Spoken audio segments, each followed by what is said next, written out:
Hello and good morning, everyone. Welcome to this week's Breakfast with Boom. I'm your host, MrBooMStickXL, and considering the gaming news has been very light, I have put some awesome and original topics together for today's show. And having done over 60 shows so far in the Breakfast with Boom history, I've had a lot of amazing guests to fill those seats each and every week. And though today's panel, I am very excited to not only do the introductions, but get a chance to talk gaming for the next 2+ hours. So get ready. So without further ado, let me introduce these fine gentlemen. First up, you know him as a regular panel member who enjoys story-driven, narrative-focused games that telling interesting and thought-provoking tales of glory. He's a community good guy like no other, content creator extraordinaire, and someone not ashamed to say that he would have you go first in a horror movie. Please welcome Zemi Games. Thank you so much, Boom. Fantastic intro as always. Super excited to be here. Can't wait to start diving into these topics, but you have to introduce all these other guys. Yeah, well, it's going to be great. And of course, as always, my friend, it's great to have you on the panel. Next up, he exemplifies what being an incredible human being is all about. His tagline, peace, love, and life, had made its mark on this community. His generosity cannot be overstated. His positivity Twitter videos are inspiring, and and not only that, he's a diehard gamer through and through. Please welcome Yobi-Wan Kenobi.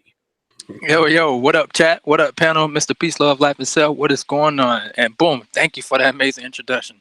Well, it's the least I can do. I love having you on the show. This is your second time, dude. Welcome back. Great to have you. And next up, we have a YouTube content creator that puts in the work to make sure it's done right. He's a TXR podcast panel member, avid video game enthusiast, who is, in my opinion, an asset to the gaming community and someone who loves talking games, sharing stories, and discussing industry topics with fact and logic. Please welcome Invader Gaming. Thank you so much for that intro, Boom. I almost don't deserve it. You did so well, but no, yeah. But thanks for having me on. It's been a while since I was on here last. Been meaning to come on for the longest time just because of work scheduling and so on. But I'm really happy to be here, especially with these esteemed panel members. And yeah, I can't wait to get into the topics and talk about everything that's been going on lately. Well, listen, it's great to have you here. Again, the next time you'll be here will certainly be a lot sooner than later. So thanks for being here. Next up, he needs no introduction, but I'm going to give him a famous boomstick entrance similar to the old WCW wrestling days. Hey. Representing the great state of Washington, he's a diehard gamer, not afraid to tell you about yourself. His skill, tactics in the division are so good, the written documentation of those skills have been redacted. His backslap avatar is known all over these gaming streets, and his prowess on the Scumcast and Basement Radio Arcade podcast shines through each and every week. Please welcome Slow-Mo Backslap.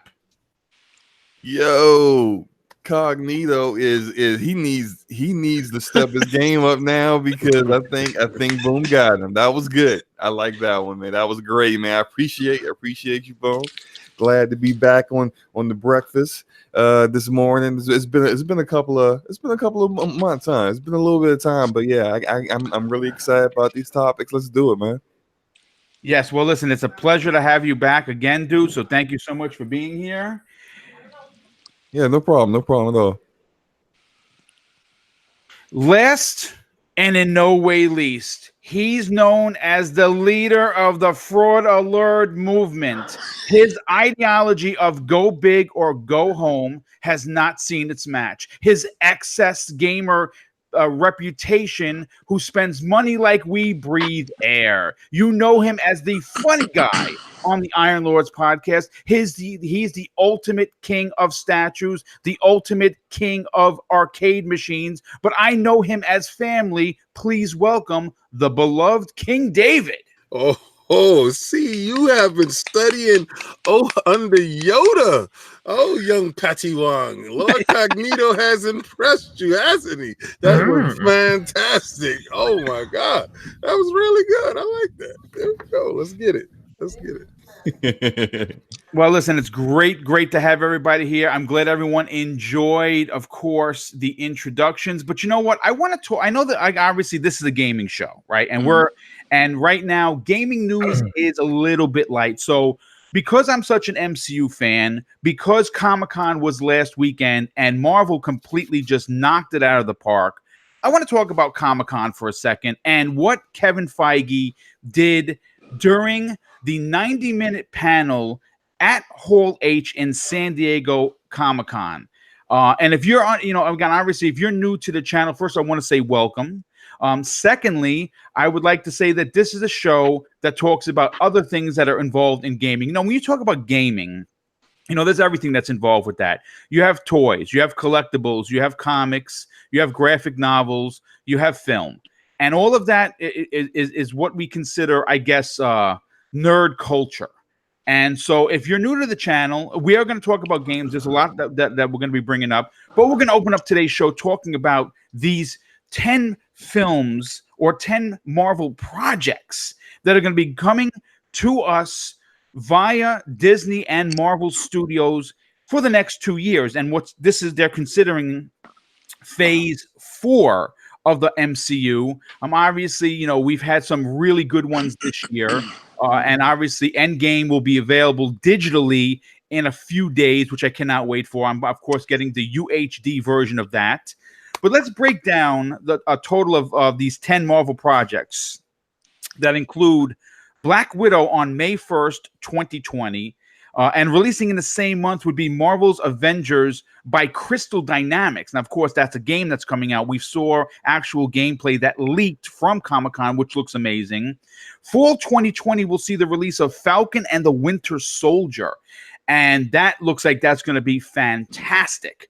Baron Zemo is going to be the antagonist. And if you were paying attention to a lot of the comic sites, he actually had a video on stage where he put on the mask, the original mask from the comic, which was amazing. And of course, rounding out 2020 is going to be the Eternals in November. And this is where it gets really interesting, folks, especially if you're an MCU fan or a comic fan for that matter. Starting in 2021, in a big way, we'll be releasing Shang-Chi, which a lot of people don't even know who that character is, but the name of the title is Legend of the Ten Rings, bringing the Mandarin, the actual Mandarin, into the MCU. And there's rumors that it's actually his father. So that's going to be really interesting. Then you have in spring 2021, it's going to be WandaVision, which is going to be on the Disney Plus series, TV series, or something you can buy. I think it's $6.95 per month or $69.99 per year, which is the way I'm going. And that's going to connect right into Doctor Strange in the Multiverse of Madness, where Scarlet Witch will be doing an old school Marvel team up with Doctor Strange, and they will be taking on Nightmare and possibly Mordo, who at the end of Doctor Strange 1 was basically going around killing all magic users. And also in spring 2021, we'll be getting the Loki series, which is actually which is actually going to pick up from and again, this is a spoiler alert, folks. If you didn't see Endgame, turn the volume down. In Avengers Endgame, Loki gets away, so it is possible that Loki does not die at the end of the first Infinity War. So that's pretty interesting. Okay, so and also in 2021, which is already ultra packed, you're going to have the new animated series called What If. And what's great about that is that every MCU character but Robert Downey Jr., and I don't know why that is reprising their MCU roles as the voices of the show, which is pretty dope. And rounding out the insane 2021 in the fall is Marvel will be releasing the Hawkeye series on Disney Plus, where it's going to star Jeremy Renner, who mentors a new archer named Kate Bishop from the comics. If you're not familiar, she is the new Hawkeye in the new Avengers. And then, of course, for film, Thor: Love and Thunder will be coming out at the end of the year, and Jane Foster, right from the comics, will be taking over the mantle of Thor. There's going to be the female Thor that you've seen in the comics. I got to tell you guys, look, I'm going to say this. With the 10 projects and release dates and months that Marvel and Disney have already locked in, it seems as if they have not only TV and but film locked down. And as a huge MCU fan, I cannot wait, especially because we're getting a really big MCU game in May of 2020.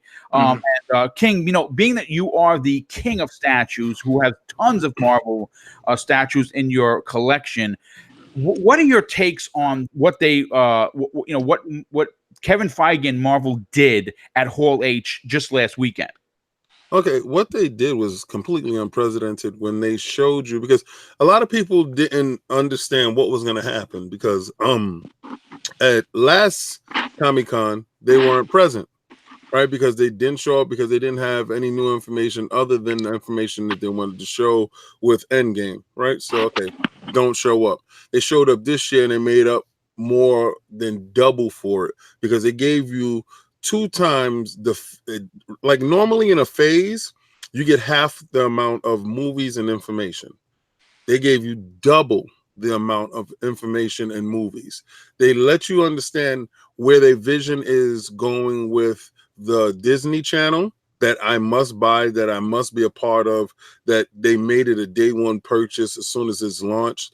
And also they gave you a view into the future of the movies themselves and allow you to understand who's the protagonist and the antagonist in these films. When you said Mortal will probably be a component inside that Doctor Strange movie, yes, that is true, because he's going to conjure up Nightmare, which is a huge villain for Doctor Strange, and they're going to go in a horror theme with it, like they were originally going to take Doctor Strange. And as far as Vision and the Scarlet Witch, that intrigues me more, because we never got a chance to see their reality, because she's mentally unstable. She becomes mentally unstable because of the loss of the Vision, and they never delve into that. And I hope they go into that, because she becomes a team up with Doctor Strange in that movie going forward.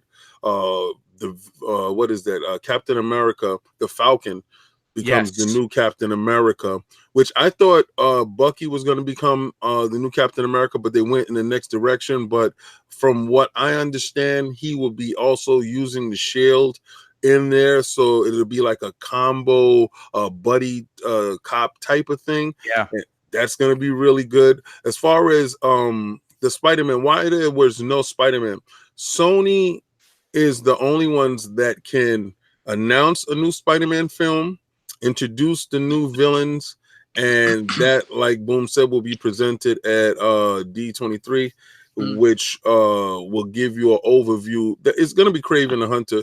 You're going to get that story with Spider-Man being buried alive. Boom. The reason why Tony Stark or Robert Downey Jr. is not reprising his role as Tony Stark in the What If series is because the rumor is he's going to be a holographic AI unit that's going to be still a fixture in the Marvel universe. So you're going to actually get him. Remember when he did that holographic room and he brought his parents back and he had the headset? All right. And Mysterio used that same technology to perfection in Spider-Man Homecoming. Barf. Far away from home. Exactly. Barf. He was so pissed off. Well, they're going to use his downloaded like memory pattern, and they're going to make him a fixture in the Marvel universe. So I guess he didn't sign off on his voice being used there, because he's actually going to be in the movies, hopefully going forward with what I heard. But I walked away from it completely stunned. What sucked about it, though, we were supposed to have the Inhumans, where you see the Eternals at, We were supposed to have the Inhumans, the second phase of that. It never took off. I watched it. I thought it was pretty good. But they were supposed to launch. They're part of the Internals. They're the reason why you're going to get that whole story, which is really good, which is why Thanos is there, because the Eternals breathed life into Thanos. And you're going to see the whole cosmic universe. And I can't wait to get to Surfer and all that other stuff. But I was completely blown away with the stuff that they showed, and kind of pissed off with the community being mad at the fact that Fantastic Four and X-Men wasn't there. Like, he made mention of it at the end of Hall H. I mean, listen, folks, 10 projects in 2 years. I mean, if you would have think about this, King, if they would have mentioned X-Men or Fantastic Four, it could possibly overshadow all of the smaller projects that that are going to be as important as those two franchises. I mean, they gave you the entire Phase 4, 2 years, and think about that: 10 projects, 2 years. No one does that, and they're doing it. The Jane Foster Thor, I actually have her in the box over here. That is going to be huge. Yes, it is. For their Phase 4 movement is feminist. You're going to probably get Ironheart for Iron Man. A lot of people are concerned that Spider-Man is going to take over the role of Iron Man. No. You're going to get Ironheart. What? Yeah, like, because he got the technology. Yeah, a lot of people are trying to suggest that they're trying to make Spider-Man the next Iron Man. That's not going to happen. No, that's not it. And that Loki, that's all right. The Loki in our continuum is dead. Yes, he's gone.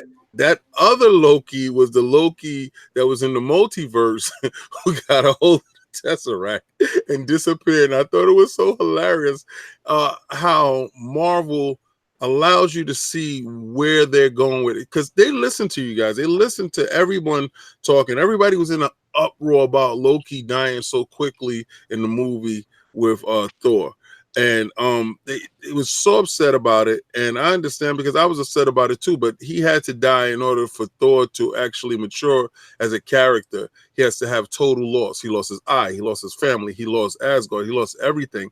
And when Rocket says that to him, that's like a bring it home moment. So they also know that their character is well beloved, and he's a trickster. So you're gonna get that show, and I can't wait to see what Disney quality TV shows are. I think they're saying that they're gonna be spending the same kind of money that they would via film, just in the TV side. So you're gonna get all the special effects. That's insane. Yeah, you're gonna get all the everything you would expect in an MCU film. You're gonna get at home, and I think that's gonna be a big deal. And Slow-Mo, I want to go to you next, because I know you've been very outspoken about. I mean, first of all, you're playing the heck out of Marvel Ultimate Alliance 3 right now, which is, of course, a Switch exclusive. Folks, I hate to say this, exclusive sell, just in case you forgot. But you know what? Those 10 films were amazing. But Kevin Feige has a knack to doing that one more thing kind of a thing. And Mahershala Ali, he calls to the stage. And he says, Mahershala, you're holding a hat. What are you holding? And he puts the hat on, and of course the room goes black, and the words "Blade" come across the screen. And of course, I'm getting goosebumps talking about it.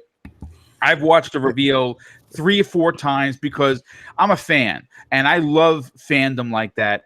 What were your takeaways, not only with the 10 films, but them closing it out saying Mahershala Ali, 2-time Academy Award winner, is going to be Blade? Well, first I wanted to comment on something that King David said about, and I'm actually happy that they didn't show the Fantastic Four and X-Men at Comic-Con. Less so the Fantastic Four, but more so the X-Men. The X-Men have been so horribly mismanaged in the movie sense by 21st Century Fox that it needs some time to breathe. It needs to just be in the corner.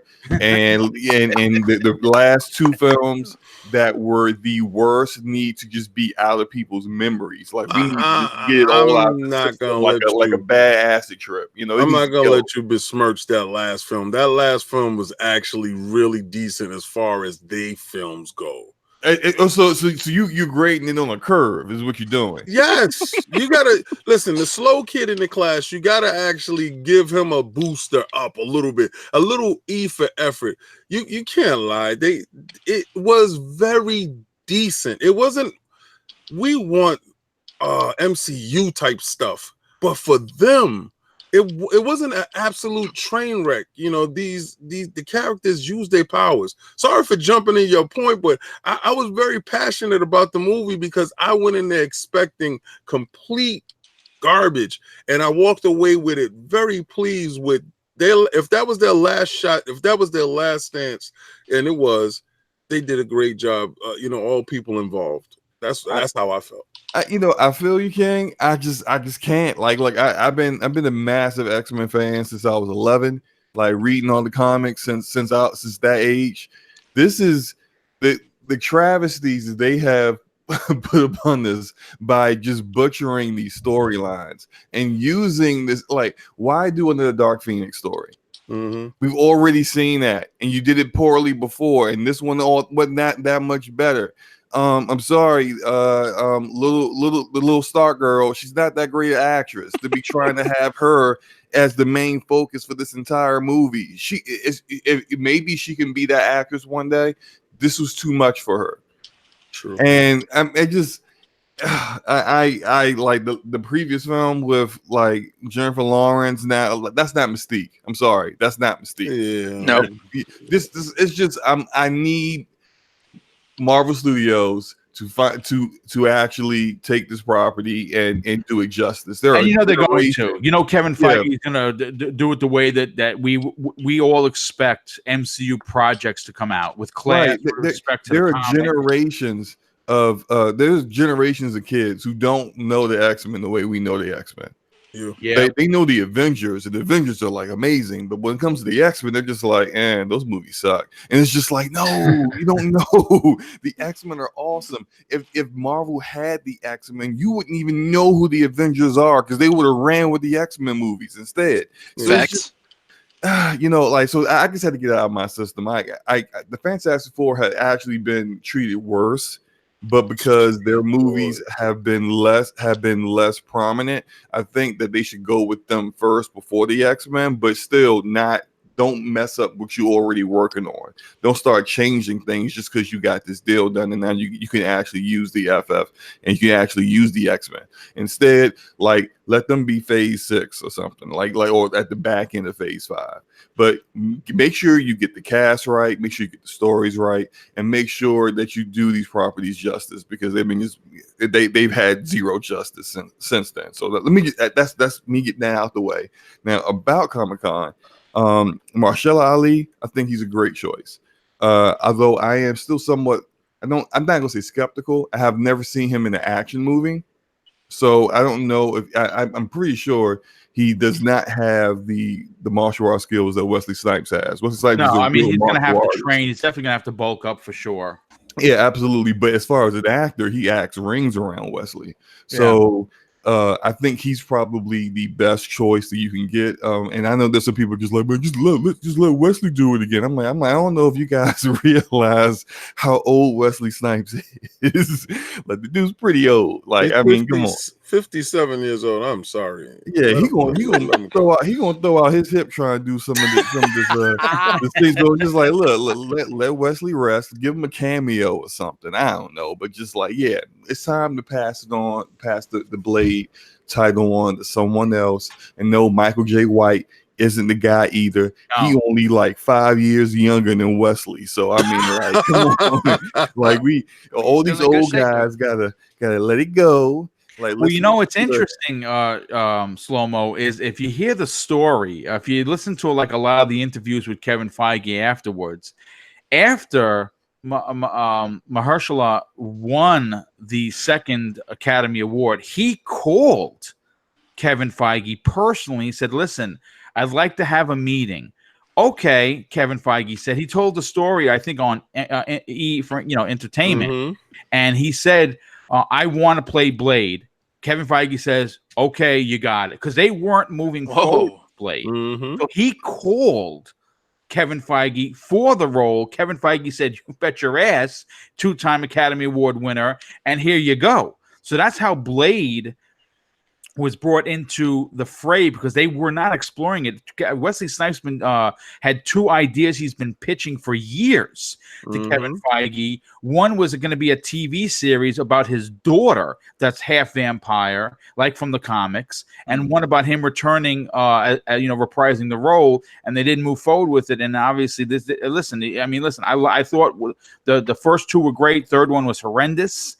And I think Wesley, it's just, he's getting old. You're going to need someone that's going to be able to don the fangs for at least 10 years, and that's usually what they do with these characters. And he's young enough to pull that off. Yeah, and I just want to address something. I got to clarify. I'm not saying that Marcella can't do good action scenes, because he's not a martial artist. So there are plenty of actors who have made convincing martial art choreography and martial art scenes without actually being martial arts. It's all about like who the choreographer is that's working on the movie, and how well that actor really dedicates themselves to making sure it's good. I mean, you can be like Iron Fist. That's what happens when you don't dedicate yourself to it. Right? I was about to say, right, like he was horrible, and it was obvious he did not know what he was doing, and he had very little time to practice. Or you could be like Keanu Reeves when he did The Matrix. Keanu didn't know anything, but he learned, and they were like, "No, we're going to teach you real martial arts because we want this to look authentic," and it worked. So it's like it all depends on the actor. And what I'm saying with Wesley, this came easy because Wesley he already has that pedigree. Marshall is going to have to really dedicate himself, which I think he will, because he's in every role he's in, he knocks that role out. So I don't think he would even pursue this if he didn't already have the motivation and intention to actually do it justice. Exactly. One thing, he's going to have the distinct title of villain, and hero in the Marvel, because he was Cottonmouth. Right. Yeah. Yes, he was Cottonmouth. Oh yeah, and Luke Cage. I mean, yes. Cage. Yeah. I was happy as hell. Like I said, if you want to see his acting prowess, go watch The Green Book. My wife and I saw it. It was absolutely an amazing film from start to finish. Really, just unbelievable. But I think he's going to be great for the role. I think it was a bit of a, to me anyway, a surprise. Yobi, I know you've been chomping at the bit to get on in here. What were your takeaways from what Marvel did with because again, at the end of it, not only did he talk about a new Blade, but he did say, we're going to be talking about mutants very soon. He didn't say X-Men. He said mutants. A lot of people got upset about that, but X-Men are coming, folks, so take it easy. And he said Fantastic Four. Now, those are all coming in Phase 5. Blade is Phase 5. It's going to be pretty epic if you're an MCU fan, or you're just a comic book fan. What are your takeaways from what they showed at Hall H? Everything is going to be beautiful. The takeaway was great. But the Fantastic Four, when I heard that, I said, thank God, because the last Fantastic Four to me was trash. It was terrible. It was terrible. Like, dude, come on. It was very terrible. So for them to say Fantastic Four, my heart drops. Like, please, y'all got to do it good, because the first one was dope. Was it the first, second one, and the third one? I still don't understand why they rebooted it. I don't understand that, but they only did it to keep the license for the Fantastic Four. If they didn't get that movie out by August of that year, the license would have reverted back to Marvel, aka Disney. So that's the only reason why they made the movie. That's the reason why the director was mad, because he didn't have enough time to really do what his vision was. They was like, nah, man, it's taking too long. Let's go. We gotta get this out the door. So okay, that makes sense now. Okay, and my bad. Go ahead. No, you good, bro. Thanks for letting me know. I appreciate that. No problem. But yeah, the whole presentation was dope. Marshala, I think he's gonna be a fucking dope new Blade. Yeah. It came like came as a shock at that because me personally, I thought they were still gonna go with Wesley Snipes, but it's like you guys said, he's getting up there in age, and we don't think he could do the same thing he did years and years ago. So going with Mahershala, he's a dope ass actor. I think that's good. And also, the next phase of the phase 4 and the X-Men and all that, I can't wait to see who they're gonna pick for the next Wolverine. That's what I'm really looking forward to. Oh, it's the guy from the Kingsman. Wait, what? That's Really? Yeah, that's Yeah. he's Really? the early his name? lead dog for. I mean, there's nothing official, but yeah, his name has been thrown around. The kid from the Kingsman that also just did Elton John's biopic. He would be, because the kid's in massive shape. And he's the size of what you would expect Wolverine to be, and he has acting skills for weeks, so he would be able to pull it off. Is it Taron Egerton? Him? Yes. Oh, okay. I can see it. I mean, he's young enough. You know what I'm saying? Yeah. Again, they look to cast these characters and these actors and actresses for 10 plus years because obviously they want to tell they go for the long game. Something that the DCEU is notoriously terrible about doing. They just figure they could just shove everything in one movie and call it a day, and there's our universe. And that's why they're failing on their film side. But I put it this way, Yobi. If you're a fan of Marvel, the next 20 plus years of films is going to be, like I said, I'm going to be 60, 70 years old sitting in that theater like a 10-year-old. I can't. Damn right. You and me both, Boom. I'm going to make sure that whatever pill comes out that reverts your age to keep you alive, keep my consciousness here. Yeah.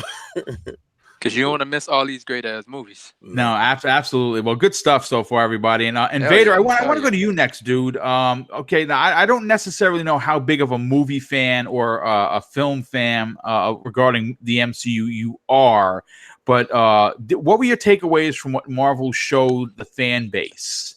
You know, they know how to sell hope. That's something that Marvel does very well. They let you know what they're doing, even though they don't have actual. Some of them had release dates, some of them had release months, but they tell the fan base, hey, on this month, on this year, you're getting this film. Get ready. What were your takeaways from what they showed off? Well, I'll probably admit that I'm probably not the biggest follower of these comic-based movies like others on the panel, and I appreciate their passion for it because it's very interesting and exciting hearing all their passion for it. And yeah, I thought this list of movies and TV projects was, well, pretty interesting for Phase 4. I was really happy to see that Black Widow actually got her own film out of all this. She's been on the sidelines for a while, and yeah, I'm really excited to see what they do with her, putting her in the spotlight. Some of these, sorry, continue, Innovator. Oh, sorry. But, sorry, I thought somebody was going to say add in something.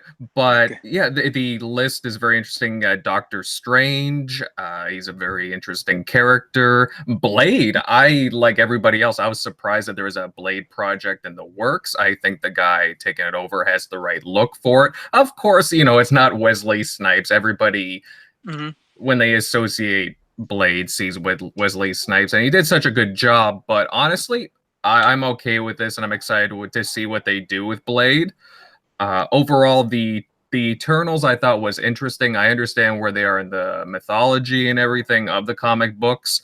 Because didn't we see Selma Hayek and Angelina Jolie there? Yeah, their cast is to the Eternals. Yep. Oh, so, Angela, yes. Sorry. Oh no, and it's very interesting to see them in those roles. I wouldn't really necessarily think of Selma Hayek in one of those roles, but hey, we'll see. Shang-Chi, I'll admit I'm not really that familiar with, but it's cool that they're, like, from what I've heard of the story, it's going to be really interesting and exciting. Thor, Love and Thunder, that's an interesting title in itself. I'll have to take another approach to that. I'm really not sure what they're doing with the whole Jane Foster thing. Well, it's right out of the comic book. She actually is sick with cancer, and you know, they bring her back. I believe. I mean, it's going to be New Asgard because old Asgard has been destroyed. Right. But she her worthiness obviously is enough to pick up the hammer, and she becomes the female Thor. Because right now Thor's he's in a bit of a finding himself kind of a phase. Remember he's fat, right? He gained all the weight, and if you didn't see Endgame, you'll know what I'm talking about. And so he's right now finding himself. Mm-hmm. It's just, didn't Natalie Portman not want to continue? At one point, she wanted to be removed from the MCU, but apparently, I guess the paycheck had an extra zero. No, what it was she wanted a larger role. And what happened was that wasn't slated to be in there. So that's why, she was basically written out of a couple of scenes on the script. So now this larger role, I don't know how they're going to get the smaller hammer, Mullinger, in that film, because Thor went back in time. Well, Captain America went back in time and put it into the continuum. Right, so you have Stormbreaker, which is with Thor in our continuum. How does she become embodied with the power to possess the hammer if it no longer exists in this continuum? It was destroyed. Right. I think they're gonna be talking about what Captain America actually did in future films. And exactly, what his I think they're going to be looking to tell that tale. I believe they said something to that effect. You're going to say that Captain America effed up. Well, maybe he did. I don't know, but I mean, the Mulligan is definitely going to be coming back because she's going to wield it. Now, I don't know who's going to make that for her if it's destroyed, because obviously Odin is gone unless Thor himself. It can't be made. That's the thing. So then you're gonna have to delve into the multiverse. So then is the hammer lost to the stream in the multiverse? Because she catches cancer because she had the gem inside her. Remember when they took the essence out of her? That's how she caught cancer, right? And that's gonna be the storyline going forward. So she goes to New Asgard, and they're going to work it out, and then she becomes worthy of the hammer. But where the hell did the hammer come from? That's going to be interesting. Well, yes. I mean, again, right now we have a lot of question marks, like the what if. But they know how to tell tales, and they explain everything. And that's the one thing that's really great about Marvel. The Thor, the next Thor film is the last part of Phase 4. So we're going to be getting little bits of information throughout the rest of the films and TV side to explain how this happens. They're really good about putting little nuggets, like bread trails, breadcrumbs for a trail for you to follow, and at the end it pays off. Yeah, I just really hope that she takes some vitamins, Natalie Portman, and bulks up. Yeah, right. I don't know. I don't really see her in that role. I just think it was an odd casting choice. And what's interesting too is that some of these comics, they're going to be, not comics, these movies are going to be following closely to what the comics did. And some of these comics were, canceled like a year or two ago, if I'm not mistaken. One of them was this female Thor. I don't think it did very well. Her own run is canceled, but she's still in the New Avengers. Her character still exists. All right. But yeah, there's a bunch of them too. Even Hawkeye, that was another one that was canceled, which I'm really interested to see what they do with that. That's the show, right? Yes, if I'm not mistaken. Yep. But his daughter. His daughter is going. The reason why he was teaching his daughter how to use it, because she becomes the new Hawkeye. Remember, feminism is the new Phase 4. I guess for feminism, I guess that works. And he's getting older, and he's definitely going to teach her his ways, and he can be a great mentor to her. I think it's going to be really good. You don't get the dark Hawkeye that they were going to use, where his family gets murdered and all that other stuff. Of course, right? Of course. But yeah, I'm really interested to see what they have with these long-term projects, like you guys were alluding to earlier with Fantastic Four, X-Men. 21st Century Fox has butchered the X-Men to to a pulp, and I'm just really excited to see what they can do with all those characters going forward. I know it's more of a very long-term thing, but yeah, even the Fantastic Four, they butchered that. Oh my God. Yeah, like, people recognize these Jesus. things. People still have that taste in their mouth of what the heck Well, was that's why that? they're not coming for the X-Men. Will not be. They'll be like introduced. I mean, I don't think you're going to actually see any X-Men until maybe Phase 6. They're going to be sprinkled in and cameos. They're gonna let that stink, wash off for a while. That's why they're fast tracking the Fantastic Four for Phase 5. Boom.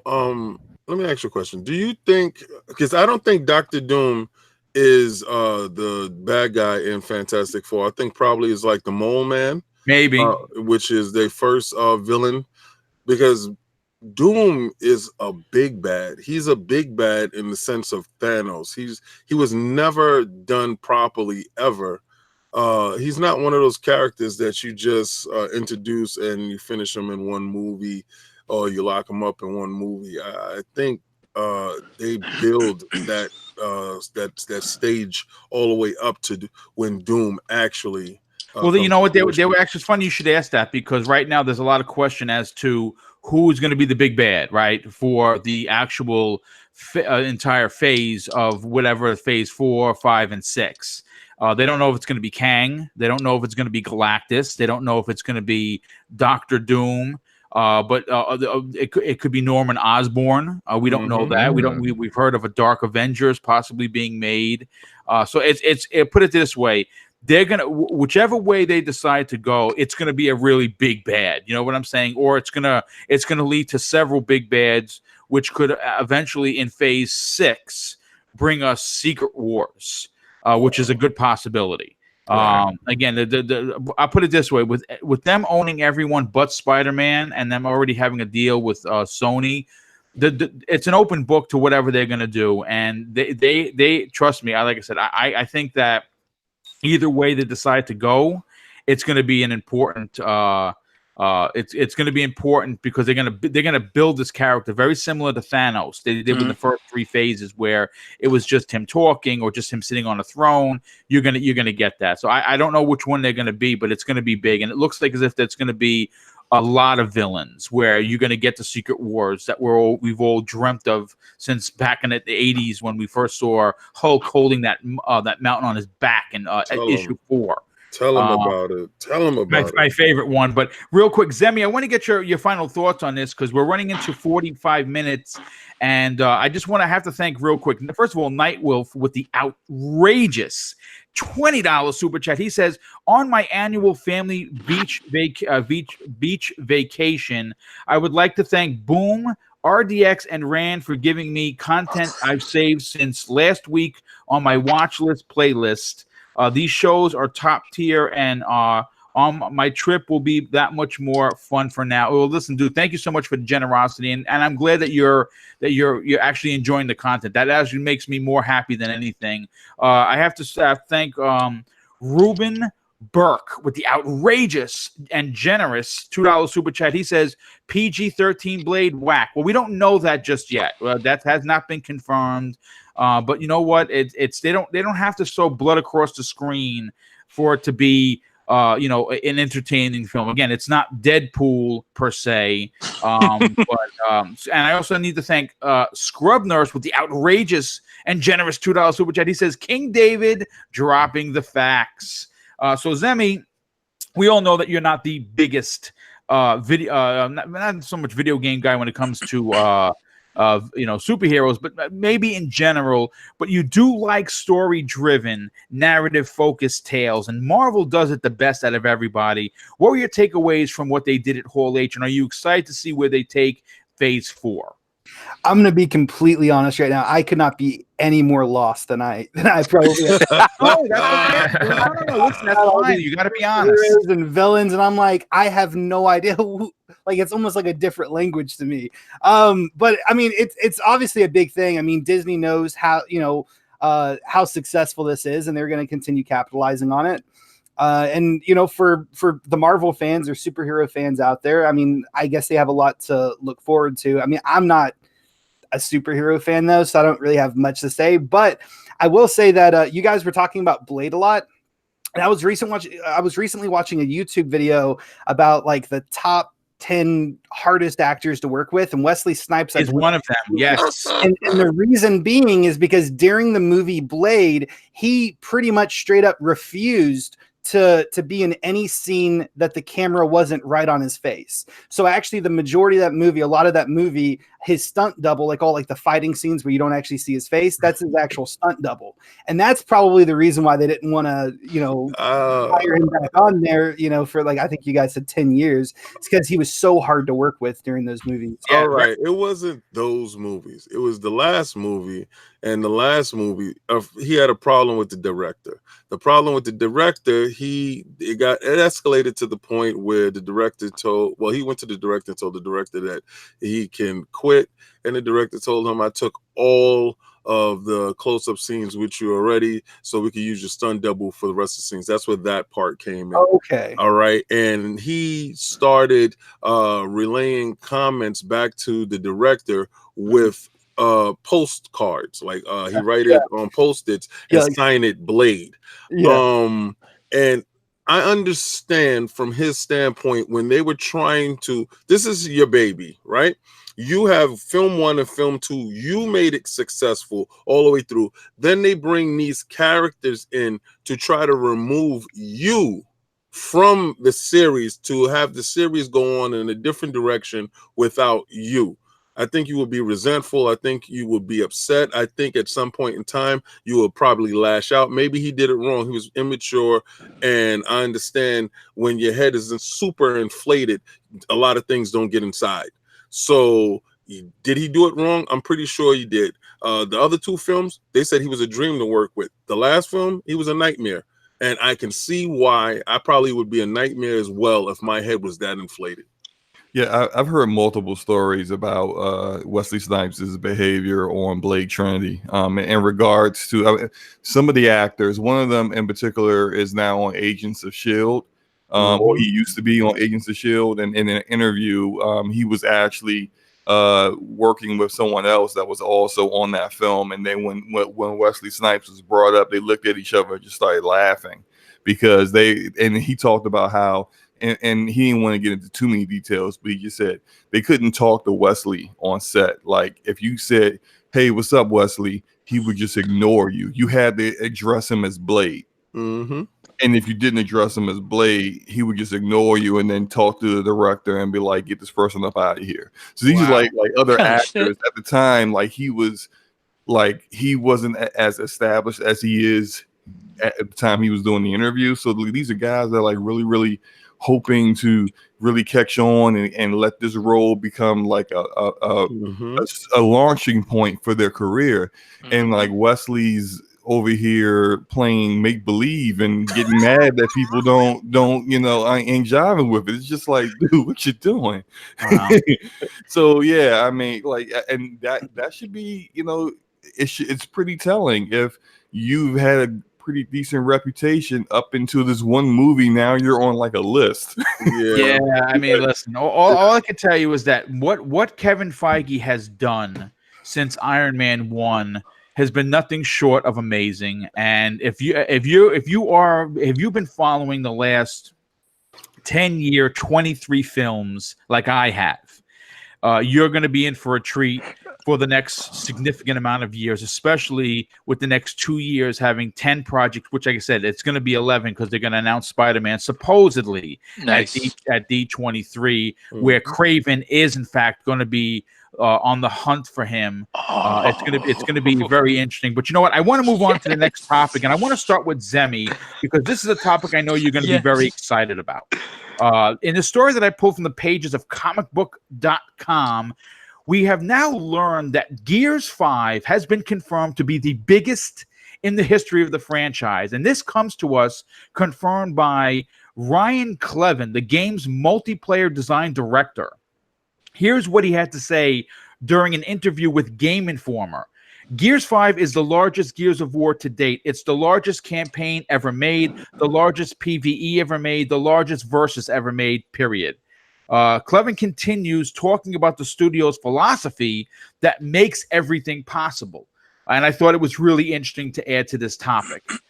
They're extremely passionate about bringing their mark, a high degree of quality, and a legacy that Gears fans will recognize.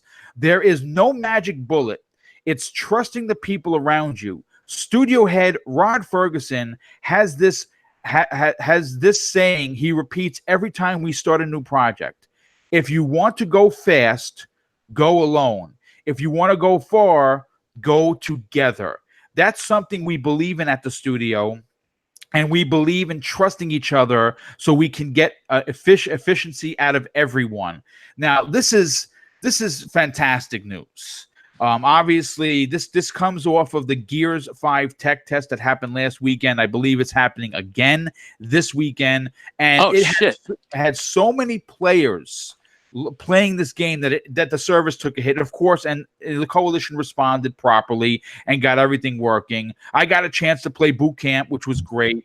I got a chance to play several arcade matches that were absolutely amazing. I actually got a ton of kills, which I was actually surprised because I usually suck at Gears, and I got in every time with zero issue. So Zemi, I want to go to you on this. What are your thoughts about them confirming the biggest everything for Gears 5?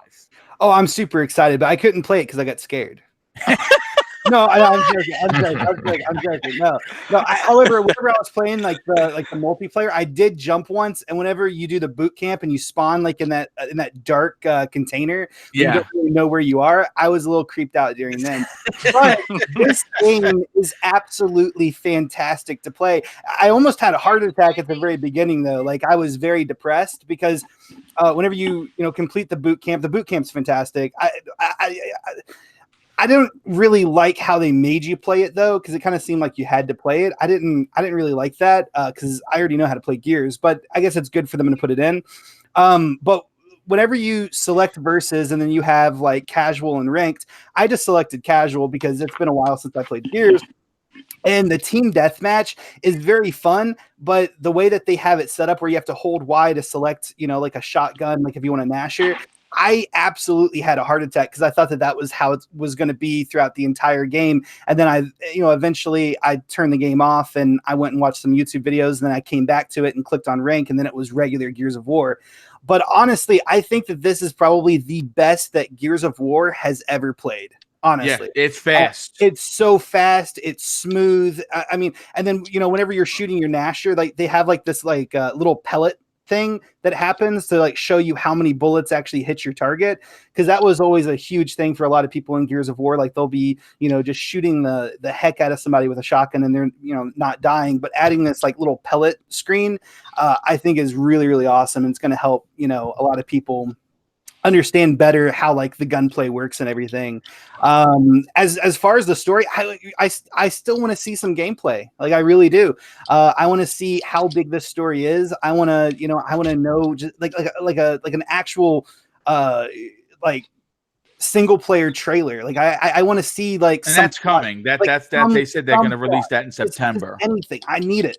But overall, I'm super excited about this game, and they're doing a fantastic job. And I think that this is probably going to be the best that Gears of War has probably ever played.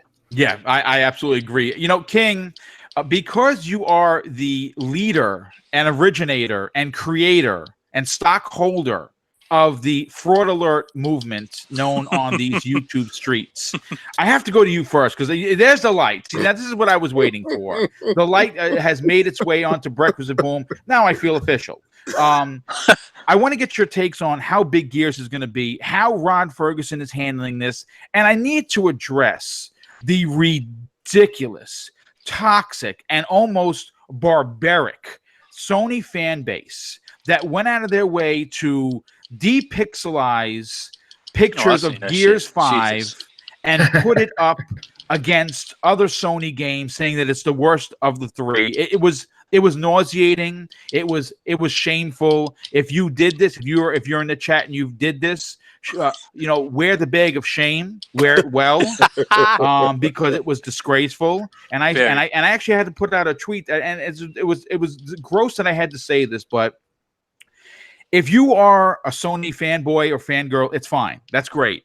But stop shitting on the Xbox fan base when we get a game that everyone's excited about. Really, I mean, it was. I had to say that.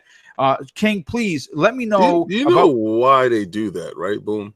Well, they're looking for clicks or attention. Well, I'm not talking about the content creators. We already know that the weirdo content creators that actually pander to that type of fan base have no shame, and it's cool. That's what you do. You got to stick by it. You got to stay with it. Don't change when the narrative changes, because it does. It changes every generation. Don't forget, not too long ago, the PlayStation 3 was in the bushes. It was so far in the bushes that the 360 was stomping in the head. And like an abused child, when it grows up and it gets strong enough to fight back, it's going to lash out at you in a furious pace. And that's what they're doing. At any chance that they get, they're going to like Boom said, defecate on your game. They're going to tell your game that your game sucks. They're going to tell you that your user interface sucks. I never really had a problem with Xbox user interface, because that's the new thing that's going on right now, because the Xbox new user interface kind of mimics the PlayStation in its minimalist type of thing. I think it's a good thing. Moving forward, everything, listen, when you're losing as much as Xbox has lost this generation, right? You're going to look at everything that was wrong and you're going to try to fix it. All right. That's the only way, because you're going to try to plug as much holes as possible. And I commend Microsoft for doing that. Now, as far as the Gears of War, I'm looking forward to it. I don't play the beta because I don't believe in free labor. Right? If you are going to have me play your beta, please pay me. If you're going to have me play your beta, please give me some in-game currency. Please do something that rewards me for rewarding you, because when you hit milestones, you get a boost in pay. When you hit milestones, you get an up in rank. You go higher up the pole. When we help you hit those milestones, and let me tell you, anybody that participated in anything with that beta, help these guys reach their goal, right? And you're saying to yourself, yeah, I did a great thing for them. No, you actually didn't. You did something for free. So when you decide to do something for free, don't get upset, because if I walk up to you in the street and I give you a box and tell you to take it over and put it inside the back of my car, you're gonna look at me like I'm crazy. All right? But if you like me, if you're a friend of mine, you'll do it easily, right? So they're using your fandom against you. Yeah. All right. You're being taken advantage of. Okay. Right. And that's just my stance on that. But I believe that Gears 5 will be the biggest Gears that it is, because every Gears has grown. Every Gears has gave you something different for you to love. That's why I think, honestly, Gears is the only franchise within Microsoft that hasn't been dogged as much. Like, when Halo switched to the Arbiter, or when Halo went to Lock, it was so much hate and visceral feelings and tension going towards it that it didn't warrant it. The change was good. But when Gears does these nice changes, people accept it more. And I believe that the franchise is bulletproof. So those things that they're doing and they're showing, it will show in September when that game is launched on Game Pass, and when it's launched in on digital, and when it's launched in the wild. I believe that those numbers will indicate how great that Gears will be and is. Rod Ferguson is like a genius, and listen, there's no doubt that this game, just based on what we've seen so far, what we've seen in trailers, what we've played in the tech test, this is going to be in the running for Game of the Year 2019. I don't care what anyone says. It's going to be, and it deserves, from what we're hearing and what they're talking about, it certainly deserves it. Slow-mo, I want to go to you next on this, but before I do, I have to thank Scrub Nurse with the outrageous $10 super chat. He says, Gears 5 will be a great game, and the tech test helps prove it. King David, I will be on this weekend as well, and we'll tally up my hours so I can charge the coalition. Thank you, sir. Great show, guys. Well, thank you so much for being here, and thank you for the generosity. Slow-mo, listen, here's the thing. Whether you're, I hate when people say, "Oh, you're an Xbox guy, so you're defending this game."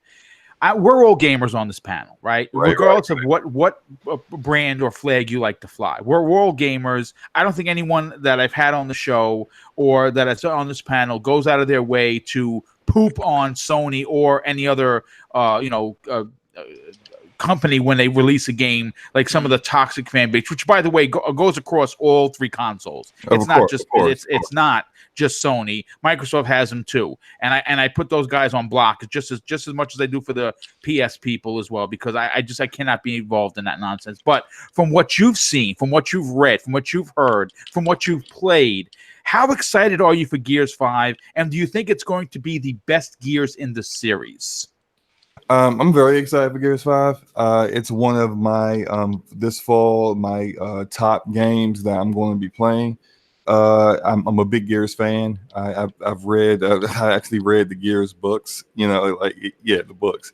I've actually for me, but I'm mostly a big Gears campaign guy. Like I'll play the campaign usually for each game like 3 or 4 times.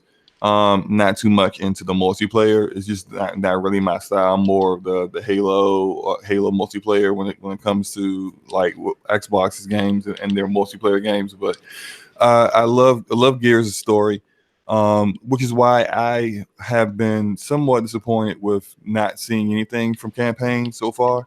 But I'm still keeping it open-minded in regards to how the campaign is going to be. I like hearing things about how they're making some things different. I like hearing that it's going to be the biggest campaign they've had. I don't know whether that means biggest as in it's going to be open world or it's going to be the longest campaign they've had. Either way, I'm looking forward to it. I think in regards to me and King had this discussion last Sunday about the free labor, the Hebrew slavery they got going on. Oh, wow. It's funny because it's like I know I understand King's stance, but it's just like other people don't really feel it that way because they feel like I'm getting to play something sooner than I normally would, and so that's for them. That's all the benefit that they need. Me in particular, when they have technical tests, like I'm also in the bleeding edge technical alpha. And me too. I like to give feedback because I actually want these developers to be successful, and that's just like if I tell, like, for example, in the bleeding edge technical alpha, my feedback to them was I thought that movement speed was too slow for the size of the maps. It just makes you feel like it takes a really long time to get to a teammate that's getting jumped by like 4 guys. It takes a hell of a long time to get there. It's just like, why even bother trying to get over there? I can't save him. And I think movement speed should be sped up. I think it's better to be able to give that kind of feedback before the game is out, and then them getting that feedback in a review, and the game kind of like doesn't do as well as it could have. So I like doing things like that. It's the same thing with the technical test. Like I didn't really care for the arcade mode too much, but I enjoyed my time with it nonetheless. I liked how smooth the controls were. Probably the smoothest controls I've played with Gears. But I think, and for my opinion, like I like to be able to give them some feedback so that when the game comes out, there are things that they can address before it's like a Sea of Thieves kind of situation where they're like, oh, we didn't know you guys wanted the campaign. Right? Yeah, that's just my opinion on it. I mean, listen, it's a fair opinion, obviously, and we've heard again that Rod Ferguson himself pulled the reveal of the whatever they were going to show at E3 from the stage. King and I actually heard that on the during the Microsoft event for fans, FanFest, and that it was his choice because it was going to spoil some of the open worldness of the game. And you know what? Listen, I was publicly said I was disappointed because I want to see single players. It's why I play Gears. It's why a lot of people play Gears for the single player campaign. Gamescom is next month. I believe it's August 20th. Now we're going to see Horde there are rumors, again, if folks take this with a grain of salt, that from the peer pressure of the community, so to speak, that we might get an early reveal as opposed to what they were going to show in September, early September. And considering that we're all going to be able to play the game on the 6th of September, I don't know when they're going to do it, when they would actually have the proper time to do it. So it would make sense for them to do it at Gamescom. That would be great. I am all for that. If they actually listen to the community, I think they're going to have to, dude. I think people understand that I think they understand that we were all generally disappointed. Yeah, and look, and if it's more open world and they wanted to save that and for the actual game coming out, why? Like, imagine, and I know people hate these kind of comparisons, but imagine if Sony Santa Monica said, we're going to save the fact that God of War is completely different gameplay than what you played before. We're going to just save that until launch. Yeah, no. People would have been in the streets rioting. Right. Yeah. Let people wrap their head around it. Let them see it for the first time, get their emotions out. That my God of War. No, you didn't. But the thing is, look at it again, like, oh, this looks good. Okay, the thing is this, right? The multiplayer is the biggest component when it comes to Gears. The extra arcade mode and that extra mode that they showed was their feature point. They wanted to accentuate that going into the campaign. Now, the campaign, I play the campaign. I don't really play multiplayer. There's competitive multiplayer. There's a whole bunch of stuff that they're doing with multiplayer to get that into the E-League stuff, right? And they're showing that so people can play these tech demos, play this stuff, so they can get ready for that E-League stuff. Exactly. You and I, we are in the minority, right? Yeah. We are the dinosaurs. We are the ones that pick up and play the campaign and don't play the multiplayer, which actually brings in income. So when he makes an executive decision on showing something that he wants the esports community to start to rally behind and start to get ready, they want day one. They don't really care if you finish the campaign day one. They want you to do 400 hours in the multiplayer. So that way they can live on to the next system. Yeah. I didn't even think about it like that, dude. You broke it down for me. Yeah, that's where the money is. So everybody's complaining about they're not going to see the campaign. Bro, the campaign is there. They got a story to tell. But what they want to sell you is that multiplayer. I feel you on that, King. I still do believe, like, even if they could have kept their schedule of this month showing one mode, next month showing horde mode, and then showing even more campaign in September right before the game comes out. If they would have actually shown us something of the campaign at E3, then I would literally have no problem with it whatsoever. What they showed at E3, and I know Rob Ferguson said, well, I only had 6 minutes. I'm like, well, you could have used those 6 minutes a lot more efficiently, if you ask me. Like, instead of showing a trailer of escape mode that didn't actually show gameplay whatsoever, it's a trailer. I can't play a trailer. Show me something of the campaign at that time, and then, hey, I don't have any problems with you focusing so much on multiplayer from now into game launch, because you've already given us a taste of what the campaign is like. You have addressed both communities there. You've addressed the people who care about the campaign, don't care about the multiplayer. You've addressed, and you are addressing all the people who can't wait to dig in and shotgun everybody and roadie run all over the place. The thing is, the reason why Boom and I were so quiet when people were going nuts about the campaign is because we had that information. Yep. And if that information was given to the public, I'm pretty sure this would never have been an issue. Yeah, if he would have addressed it from before it got out of control, it would have been shut down immediately. Yeah. Yeah, I mean, look, all I know is this.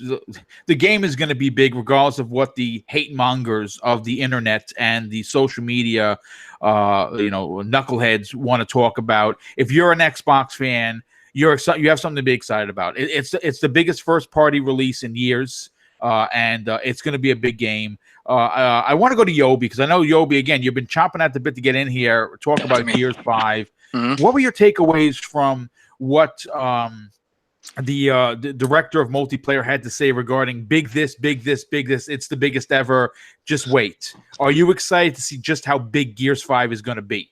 I am excited to see how big Gears 5 is going to be. I saw what he said, big this, big that, but I'm more of an action type of guy.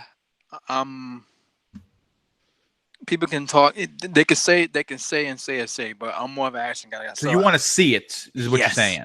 I want to see it. And to Gears of War 5 multiplayer, Gears 5 multiplayer was dope. Nah, here's the thing that pissed me off. And I first logged into it, downloaded everything. I'm like, okay, I'm ready. I go to the did I do the boot camp? Yeah, I did the boot camp, and I go to the queue. The queue said 1 hour and like 38 minutes. So you know what I did? I got mad. I deleted the game and uninstalled it, and then I came back to it like 2 days later. The next morning, like around 2-3 in the morning. Booted it up. I got it in right away. It was fucking fantastic, and it was, what was it? Was it 4-on-4 or 5-on-5? 5v5. Okay, 5v5, and we were doing. Honestly, we were getting our ass kicked, but by the third round, these assholes quit, and so it just left with me and this other guy. So it was 2 versus 5 people, and you already know we lost. But it was a great experience. It was a great experience indeed. And I've been trying to finish the whole entire Gears of War series. I'm on Judgment now, so then I'll get to 4, and then I'll be ready for Gears 5. But Gears 5, what I played so far is beautiful. I love Judgment. My son was playing it the other day. It's great. Listen, a lot of people give that game a lot of ass. Let me tell you something. Oh no, it's great. It is great. Judgment is great. If you have not played Judgment, please, for the love of Jehovah, don't listen to the knuckleheads. Get out there and try it yourself. It's on Game Pass. It's enhanced. You're gonna enjoy it. Forget what the haters are saying. Okay, yes, it wasn't made. It's not a proper one. Whatever. Fine. Which game is this? Gears Judgment. I don't understand what you guys are saying. You guys are saying I hear Gears and then I don't hear anything else. So you're not understanding the words coming out of our mouths. That's what you're saying. I'm messing around with you guys. Go ahead. I see the fraud alert is coming out. There it is. I'm gonna have to hit you. I'm gonna have to hit you with this. That thing was so good. The fact that they put a comedy element into it, I'm gonna have to hit you with that. Listen, Gears has been so dark and so in the corner and the bushes, and that's the colors were brighter. The comedy sections was brighter. Oh boy, hair was brighter. I said, you know what? It needed this little interjection, this little interlude. You know, I call it the Gears interlude. That was the nice little sidebar that to get you, and then you got right back to Gears. Just a mix up. It was a good mix-up. It wasn't like when you play Halo and the Arbiter hand showed up and he was like, "What the hell?" Like, it was a welcome mix-up. It wasn't too far away. The comedy section was good. He was a little bad kid. I thought it was really good. I thought it was a good take. I'm looking for Judgment too, to be honest with you. I'm gonna be honest with you. I have not played Judgment. I have no intentions on playing Judgment. Wait. You definitely. I enjoy. Time out. Like I enjoy side stories. Like I enjoyed Halo ODST and Halo Reach. They were not mainline Halo games, but they were good ones that I enjoyed. I enjoyed Halo Wars. All right. Hell no. But Judgment, slow. I have to slow. You slow. Wait, did you never played it? No. Okay, so how do you know you don't like it? There is no Marcus in it, right? Wait, so you just play for Marcus? No, I look. I'm saying I play for the story, right? I play for the story. This story, when I first heard about the story, I was like, I'm not really feeling Baird like that. And him being the main guy, I wasn't feeling that. And then when the reviews came out and they were like, yeah, it's all right. This is what I do to you. This is what I'll do for you. I will do this for you. Do it. Okay. This is what I will do for you. If you go download and you got to download and you got to finish it and you got to post it, I got to see it, right? you got to download and you don't lose anything. All right. If you do it and you don't like it, I'll give you 3 months of Game Pass for free. That's the deal. And here's the thing. And here's the I'll thing. do it. Like, He said, "I'll do it." And I'll tell you the reason why too. No downs. Like, you know, I mean, it's ridiculous. It's Gears of War. There should be downs in that game. Yes, there were some technical changes. Garbage. Next thing that's garbage is going from a second floor and then jumping down on like a cargo container and then jumping back down. Changes the entire meta of the game for me, in my opinion. Like that's why I think the game is garbage. I also didn't really care for the direction that they took the story. But the thing about it is, you played it. Yeah. I mean, you see, I haven't played. Right. That's like you saying, I don't like chocolate ice cream. Have you ever tasted it? Hell no. Like that's what I'm talking about. Look, I don't talk about judgment because I haven't played it most part. I just know that it is treated mostly like you got 3 months of Game Pass on deck. If you choose to take it, you don't lose your knees. You don't lose anything.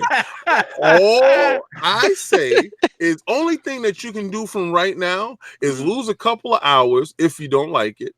And if you do like it, if you don't like it, you lose a couple of hours and you get Game Pass. Boom, for your time. Right. If you do like it, you don't get the Game Pass. But what you did do was you actually played a game, which I thought was really good.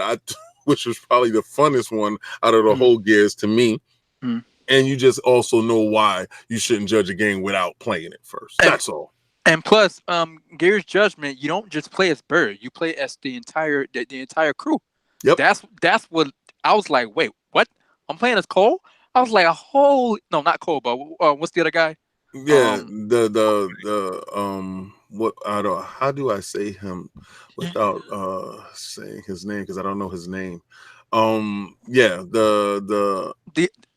other black guy. When I saw that, I was like, holy shit. When I saw that, I was like, holy shit. And I was like, okay. Then it went to the girl. I was like, oh wow, okay, I see what they're doing. It shocked me. It was dope. I liked it. All right, King, I will play it this summer. I'll make sure I get through it. There you go. Just post it. When I get done, I will let you know my feedback on the game. Thank you. That's all. That's all I ever ask. Because a lot of times people tell me, "Oh, why don't you got an opinion on this?" Because you should. I didn't play it, brother. I didn't play it. Like I do want to play Days Gone, and I'm gonna buy it. And I don't care what nobody says with the bodies flying all over the place and stuff disappearing. I don't care. But I want to play it to give my opinion on it. Absolutely. I mean, it makes sense too. You want to comment on that, but at the same time, if you don't have the experience or anything put into the game or invested into it, then how can you really make a pure comment on it? Facts. Yes. Well, listen, Invader, I want you to close out this particular part of the Gears topic because we have another one that we're going to talk about in a second. But what were your takeaways from not only what we've seen so far in trailers and tech tests, but the fact that they're coming out and saying this is going to be the biggest Gears, get ready for the ride of your life. Are you excited to see what Rod Ferguson and the Coalition has been up to the last couple of years? Well, I mean, I'm gonna have to go back to Slow-Mo's comments on it too, because I'm mostly I delve into all aspects of Gears, whether it be multiplayer, campaign, horde, and so on. But I'm a big Gears campaign guy, so I'm still really itching to see more of that, even if it's just as a sliver. I really can't wait to see the campaign for it. But as far as their statements and defending the game as the biggest Gears to date, the largest multiplayer, biggest campaign, and so on, like, I'm glad that they do push the game, but at the same time, when it comes to anything, this isn't just Gears, but any games whatsoever, I often err on the side of caution when I hear developers use just big terms like that. They tend to be a little hyperbolic. Not that I don't think that Microsoft or the Coalition isn't going to support it. It's just, I don't, in the back of my head, I don't want to get let down because these terms are thrown around like that. So I want to reserve my judgment for the final product. I did get a chance to test out a little bit of the tech test. Not as much as I would have liked to. I'm actually probably going to put in more time coming up for the next, when it goes live next. But, I mean, I enjoyed it for the most part. Boot camp, I'm kind of mixed on, to be honest with you, because while I did like it, at the same time, I didn't really love it like a lot of other people did, because I'm so used to the just traditional campaign teaching me how to play the game that I don't really think I needed the boot camp section. The multiplayer, I only had a few matches of it. I actually had a tough time actually getting into matches. I would often see players. I was stuck on this black screen for a while, or grayish screen, and I could see people like already playing the game. So I was having some issues at first, but then when I did actually get to be involved in the matches, I did have fun. The arcade is a little different style, and there were some controller mapping differences, but otherwise I thought it was smooth. The maps actually looked pretty good. That district map I actually enjoyed a lot. The colors going on there and like the little things like on the walls and stuff. Really cool map. And I am excited for Gears. I'm excited what they're doing with it. I have Game Pass, so immediately I'm going to download it. I am so stoked to play this, and I'm just really curious to see what they've been cooking up. Well, I mean, listen, it's gonna. I think, like I said, I agree with you. You want to see something, and that makes sense. That makes perfect sense. I think the way that they're doing it. Remember the online portion of Gears 5 is gonna have 10 modes. They only showed off 5, so 5 they're holding back as a surprise. We're gonna see Horde next month on the 20th at GamesCon. And then we're eventually gonna see the campaign. I honestly can't wait. But you know what? I want to just segue into keeping with Gears and something that has been the talk of the town and something that has been rectified. And I'm glad that they did this before it got spun out of control. In a story that I pulled from GamingBolt.com, Gears 5 ranked mode matches will allow Xbox One players not to matchmake with PC players if they only want to play against Xbox One players. Now, this was making the rounds on several of the, I'm not going to mention these YouTubers, but there's certain YouTubers that ran with this story saying that, Microsoft effed up again. And it turns out that they ran with nothing in their hands once again, because it was confirmed by Ryan Clevin, who is the design director of multiplayer. And he did say that, yes, it will indeed support cross-play across Xbox One and PC, which should come as no surprise, folks. But what was a huge sigh of relief for me personally, because I don't want to play against people using mouse and keyboard, that you will have the right as a customer and as a Gears fan, a Gears 5 supporter, that if you opt to only play against your Xbox brethren, you can in fact do so with flipping a switch. Very similar to what they did with Gears of War 4. So, of course, I'll go to King David first on this. You know, obviously, the fraud alert is ready in hand. There were lots of stories. People were running with this. The hateful Xbox community, these certain people that actually have Xbox shows that are supposed to be for Xbox seem to have, flipped the switch. I don't know if it's a click thing or what, but this story was started and stopped with this particular story posted by Gaming Bolt. Are you happy to know that if you want to play with only Xbox players, you can in fact do so? Okay. The reason why I think this is a great topic is because a lot of times PC guys will prey on controller guys, and controller guys really think we have the upper advantage. If you can ever master a mouse and keyboard, I'm telling you the advantage lies in the mouse and the keyboard. The precision that you can get from a mouse compared to an analog controller is night and day. All right, so when you play those games, there should be an option that they can't just target you guys, right? And you can just play with people that is on your level. Right. So I think that's a good thing. I don't think that's a bad thing. But again, when it comes to Microsoft, anything that they do, the fear mongering will definitely ensue. So these people, and I'm not going to say certain content creators, because some guys are dying for likes. Some guys are dying for the clickbait. Some guys are dying to be seen. And that's cool. But remember, the internet never forgets. This stuff is archived. Yes. All right. So when your behind tries to switch back to the camp that you made your bones in, your bread in, and you try to flip on them and you try to go back, they're no longer there. So be wary of the flip-floppy thing that you're doing, because a fraud alert, like Boom said, is ready for you at all times. Put the light up. He said, oh, you like it, right? You like the blue light special, right? Oh, yeah. It's just that I'm glad that option is there. And it should be in a lot more games that are cross-play, that allows you to play against PC guys. That sometimes, you don't want to just instantly get sniped across the board and say, how the hell did that guy do that? Right.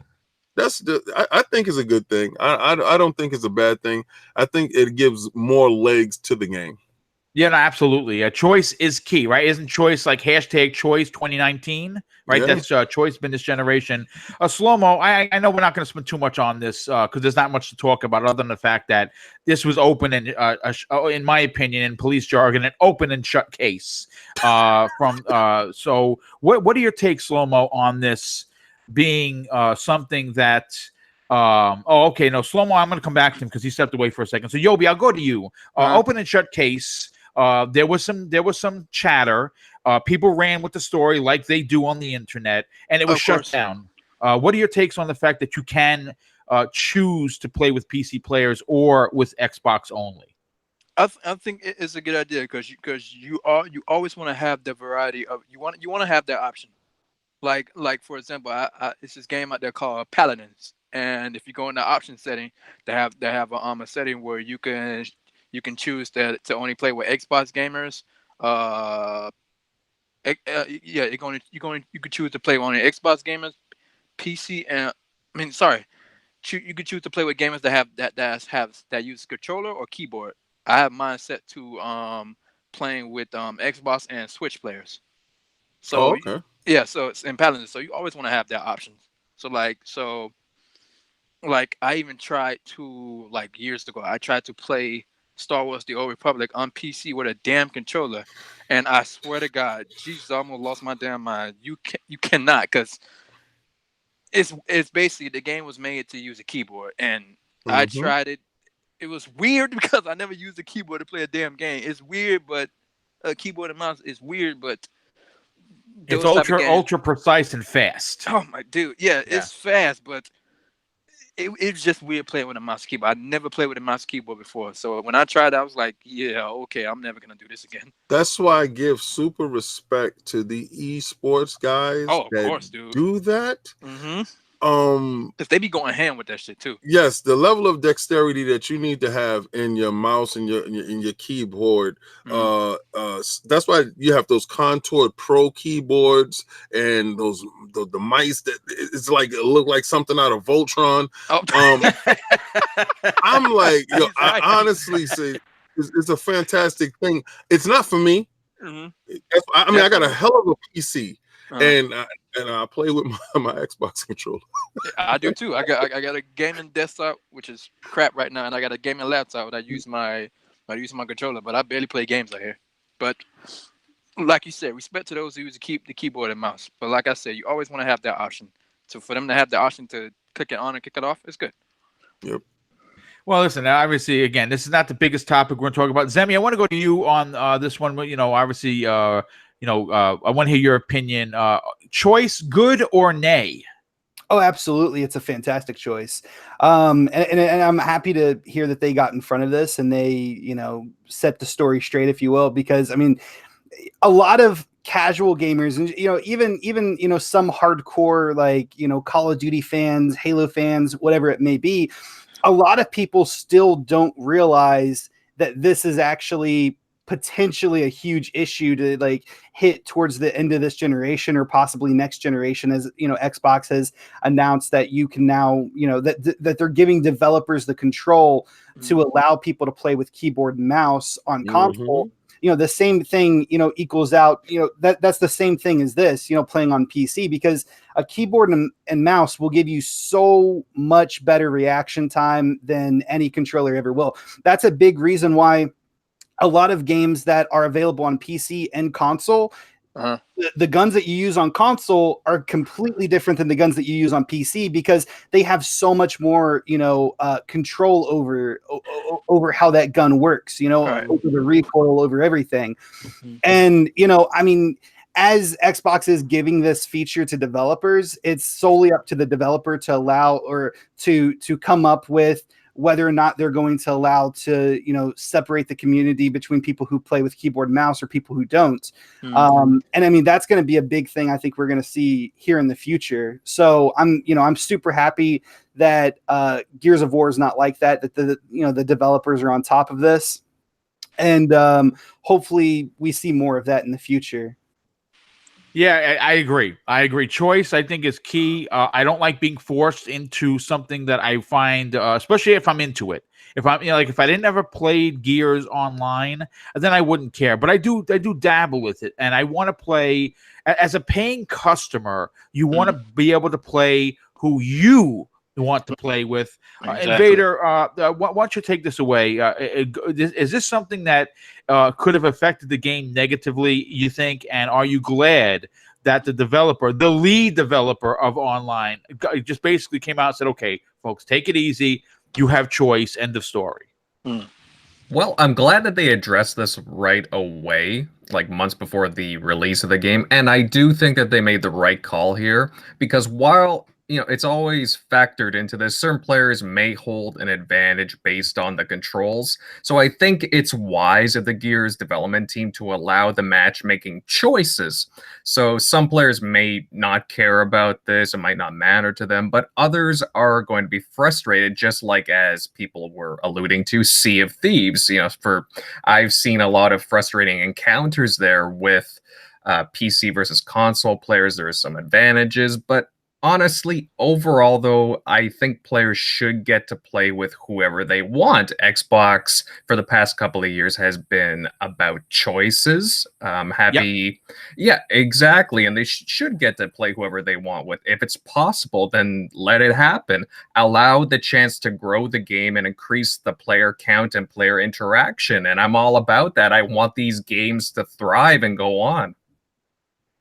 Yeah, I mean, listen, it's important. It's important to give your players choice. And Slow-Mo, I see that you're back, brother. I just want to get your final opinion on this. Obviously, there was a big to-do, and I'm sure if you guys mentioned it on the on BRAP about the fake news or hashtag fake news that Gears was going to make you play ranked matches against PC players, and that in fact has been debunked by the lead developer. Do you think this was a good choice for the game? I think it was an excellent choice for the game. I actually didn't even look at it like a choice. I thought it was something that was just going to happen. I figured they weren't going to force you to. I mean, they did it in 4. Yeah. I mean, like I figured they weren't going to force you to play against PC players. And as said already, if you are really good at mouse and keyboard, it's not even a opinion. It's a fact. You have an advantage. Being able to aim accurately, the lack of recoil, and it's just more accurate to be able to accurately hit people with a mouse and keyboard than with a thumbstick, period. And so you give people the choice. Do you want to deal with that while also potentially playing with some of your friends who may only be PC only or only Xbox only, whatever? Or do you just actually want to not get wrecked in every single match you're in and actually have a chance competitively? Sure, yeah. Make that choice possible. Yes. I thought it was like anyone who was saying that wasn't going to be there was just basically just stirring up drama for no reason. Yeah, I mean, listen, it is what it is. It has been rectified. Shotgun Blaze in the chat is asking a question, and I'll answer it for you. He says, but wait, they're still making you play with PC and arcade on or casual mode. Yes, I believe that but this is a tech test, dude. This is not the full package. This is a tech test to get everyone, as many people on, playing against each other. And once the game comes out in the official release, they will allow you to then check that box like they did in 4. So I don't think it's a big deal right now because it is, in fact, a tech test. This isn't the official game, so I wouldn't hold water to that. But you know what? I want to move on to next topic. And this is a topic you're only going to find on the Double Barrel Gaming channel network, especially on Breakfast with Boom. No one is talking about this. It is more of a serious topic that, because I have so many veterans of the industry on the panel, I wanted to get everyone's opinion on this. In an explosive article titled Game Over by Joshua Rivera of Kotaku, he states in the opening headline, the video game industry cannot go on like this, end quote, referring to the ongoing series by Jason Schreier that puts a spotlight on the developer work conditions within the industry. Here's an excerpt from the article.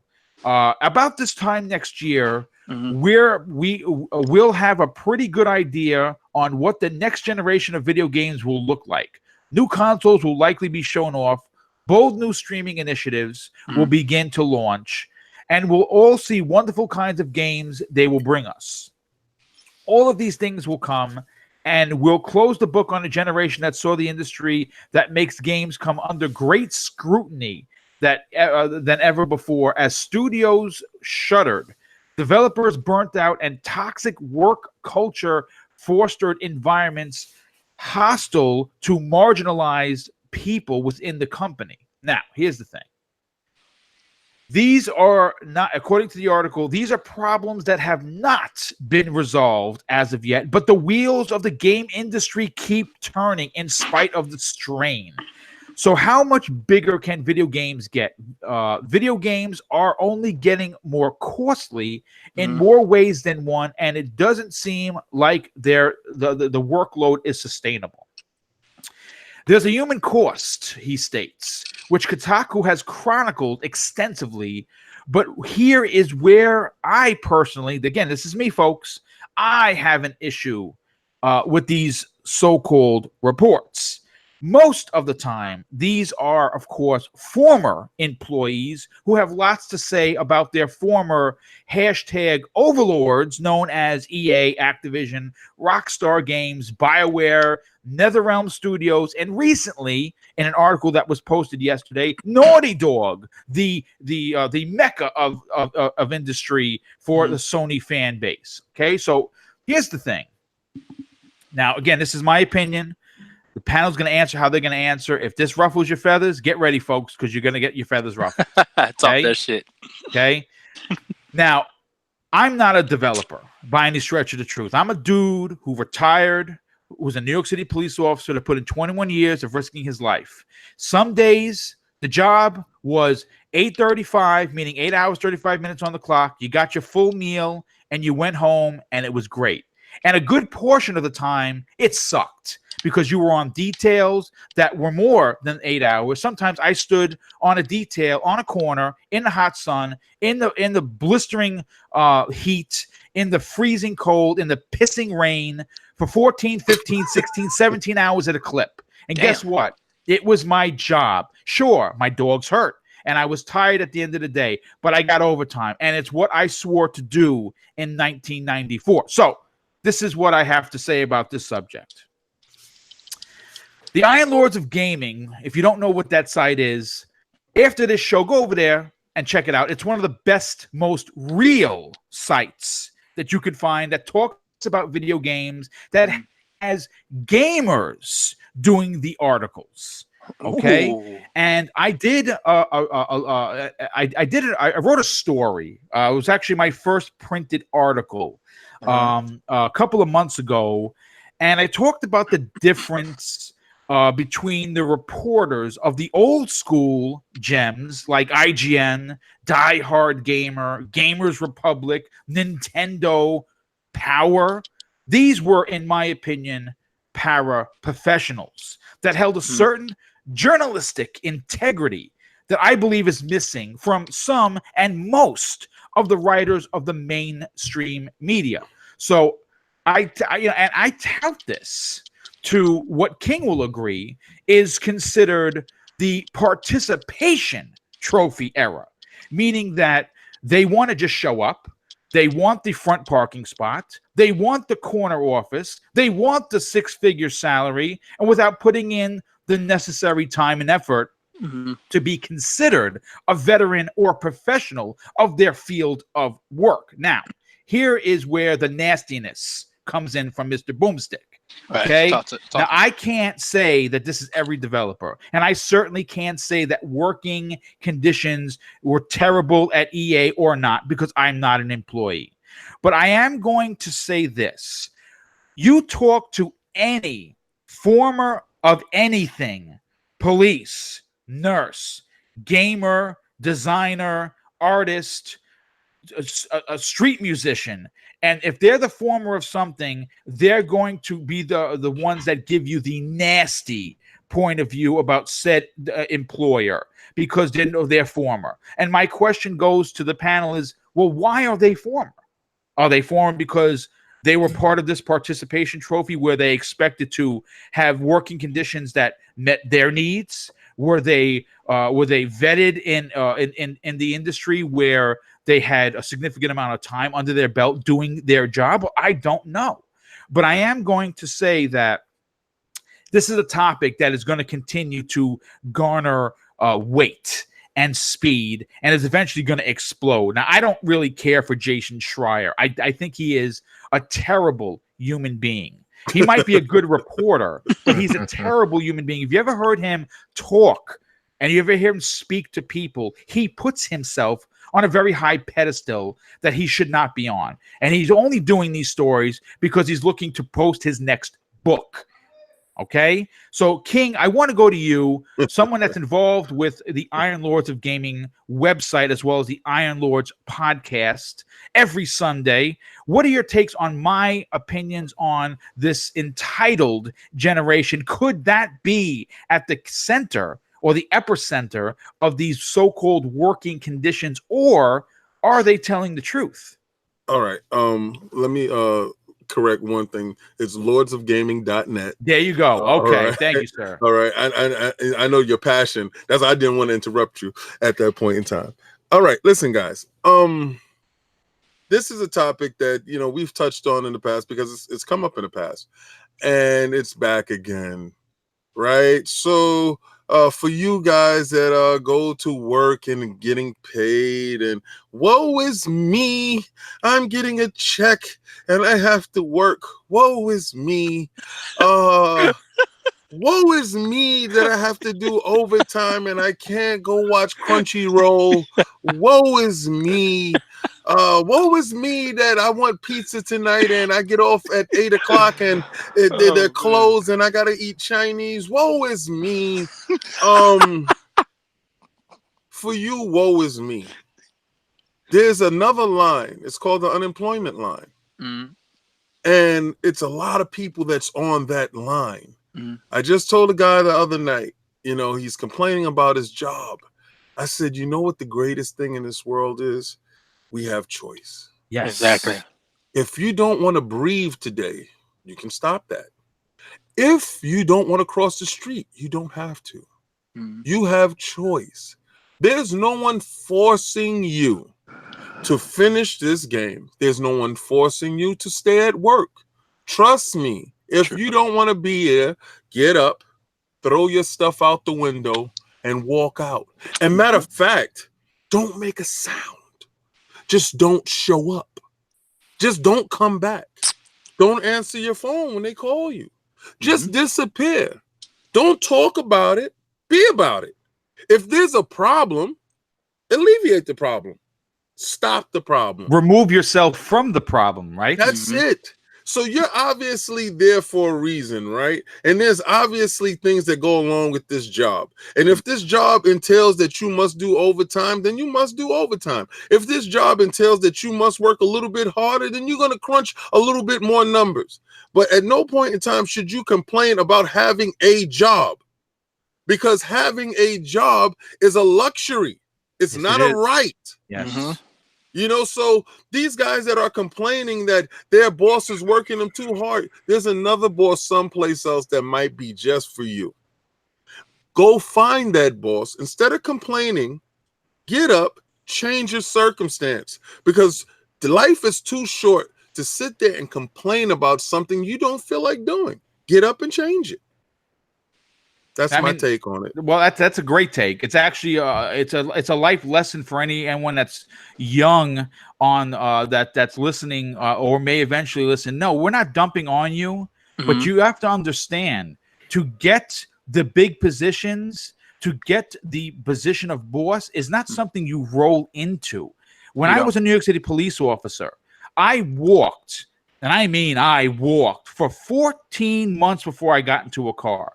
That is over a year. That's through the spring, the summer. Yes. Was it my choice to become a New York City police officer? It certainly was. And I walked my feet till they bled. And guess what? I stayed because I took an oath to protect the people of New York City. And it's something I wanted to do since I was playing with my G.I. Joes. So I knew this is something I wanted to do. And I knew that eventually I wouldn't be a rookie anymore, that I would be a veteran of the industry known as the New York City Police Department. And that goes for everyone. That's not just being a cop. That's everywhere you go. You have to start at the bottom of the totem pole. And again, when you hear these stories of these work conditions that are so horrible that they've maybe worked 24 hours and they shut off the AC. Listen, if I'm working a job where they shut off the AC, I'm walking out the effing door. Okay, and I will go and I will go to OSHA. I'll make a complaint there. And then I will go and find another job at another developer. If you're that good, you won't find another job at another developer. I'm sorry, but I have to say something. Please, no, actually, why don't you talk about this for a second? Okay, because like I understand, and a lot of people try to apply what is going on in the video game industry to what they do personally, and it's not the same. And I'm saying, like, I'm not saying putting any shade towards what the work you do. I 100% believe you. Everything you're saying is 100% accurate in how you worked and how hard you worked. The difference is that not all jobs are the same. Not all professions are the same. It's the same way I see it when people get on professional athletes and they're like, when a guy decides to hold out for more money. Like, what are you holding out for more money? You're just playing a game and you're making millions of dollars. Yeah, but the guy who's not paying him what he should be paid compared to what other people are being paid is a billionaire. It's like these are developers who are making millions of dollars and paying the people who are working on the games minimum wage. No, that's not true. It is true. No, that's not true. For QA testers, it's minimum wage. Yeah, well, QA is. I think it's different for Q&A as someone that's actually coding for the game. Not done yet. Get it. If it's not minimum wage, it's just above minimum wage. And in areas where you can't survive off minimum wage, so you need to work that overtime in order to be able to survive, pay your rent, eat, whatever. I know multiple times we've said on this panel, people said, you gotta work. I haven't seen a single article, and I'm not defending Jason Schreier. I don't like the guy either, but I haven't seen a single article anywhere where people was just like, yeah, I'm not really trying to do all this work. It's too much work. I've seen people say it's unequal compared to what full-time employees get to how contractors are treated. Right.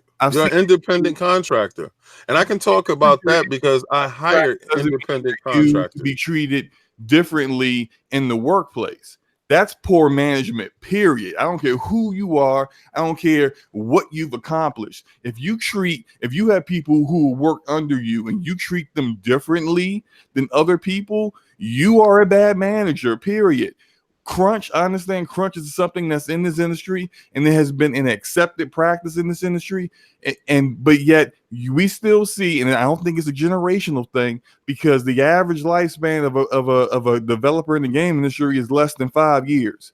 The older peoples, they get about sometimes. They get burnt out. A lot of people get burnt out. The reason why they get younger people in is because younger employees are less likely to understand, hey, I don't think that's quite right how we're doing this or how we're doing that. Older employees will speak up every now and then. So yeah, they go after the younger people because they can pay them less, and they'll work longer hours because they want to be in the industry. To your point, when you said if you were working, I think you were talking about the Treyarch situation with the QA testers who worked at night and their AC was turned off. They turned off the AC that worked at night in LA in the summer for these QA testers. And you said that happened to you, you'll be out, you're quitting, you're about. You're gonna have to find a new profession, a new career, because you're gonna get blackballed. And literally every single person, regardless of whether you agree with stuff that Jason Schreier says about they need to unionize or not, all say if you speak up and your voice is heard and people know who you are, you get blackballed. So do you want to stay in this industry or not? I don't think that is the right tack to go with this. I think we should look at the industry and not just out of nowhere with blanket zero information or facts, just say, let's go defend the developers here. No, listen. No one's saying that they're not, crunch is not an issue, okay? But what the whole point of this is that there were a lot of former employees that are no longer working either in the industry or working for said company. Now you can interview, I think, just out of 10 people that were either fired, let go, or otherwise, and those 10 people will have something negative to say. And again, I said this from the beginning. I'm not a developer, and maybe these people, maybe some of these developers are in a position where they have no choice but to accept it. But at the same time, you're saying about blackball. Well, you can simply just walk away and try to get hired somewhere else, or start filling out your LinkedIn and sending applications until you get picked up by somebody else. Now, listen, this isn't a the way that Jason Schreier has made this whole thing become in the last 12 months has been that this is a widespread burning out of control fire. And yes, you are hearing about it, but my thing is this: if it's that big of an issue, why not unionize? Like, why hasn't that been at the forefront of the developers? And again, when you talk about a developer, you're talking about someone as low as Q&A that goes all the way up to a VP that's considered a developer. That's everybody in between. So if you have to look at this as the bigger picture. I'm not saying they're crying wolf. I'm saying that there could possibly be here. Again, this is my opinion, not certainly the opinion of everybody on this panel. Everyone is entitled to their own. But I think that there is a generational issue that people want to come in and do these jobs and be in the video game industry and work very comfortable positions, not realizing that it is a lot of work that goes into making these games. I don't know. I mean, listen, again, everyone's going to have a different opinion on it. I definitely think that you're definitely hitting some high notes, Slow-Mo, for sure. And I certainly don't want to come off as like a pompous ass and saying this is a blanket statement, because blanket statements, you're going to fail if you do that. This is just my opinion on the industry as a whole. And this goes into the media as well, where they're not taking the time. And being that someone who's been gaming since 1978, who's been buying video game magazines since they were a thing in the 80s, you know what I'm saying? Who's read these magazines, who's collected these magazines, who wanted to work at some of these magazines. I've seen the way writers write from the old days compared to the new days. The new ones, some of them don't even finish the game, and that's a proven fact. Okay, whereas you look at some of the old EGM writers, where there used to be 4 reviewers on one game. It was something. It was a different. A different way of getting to your audience that I think is missing.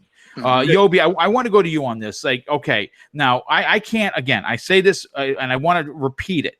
I'm not a developer. I'm just a knucklehead with a mic who put together some graphics thanks to Graphic God and put a couple of shows live on the air. Now, whether you like it or you don't, this is my opinion on the subject because I unfortunately seen it in my work field where new guys didn't want to do what they were supposed to do. They wanted the weekends off right out of the gate. I've seen it. Now, again, I'm sure that goes on in other work related issues in different fields of work.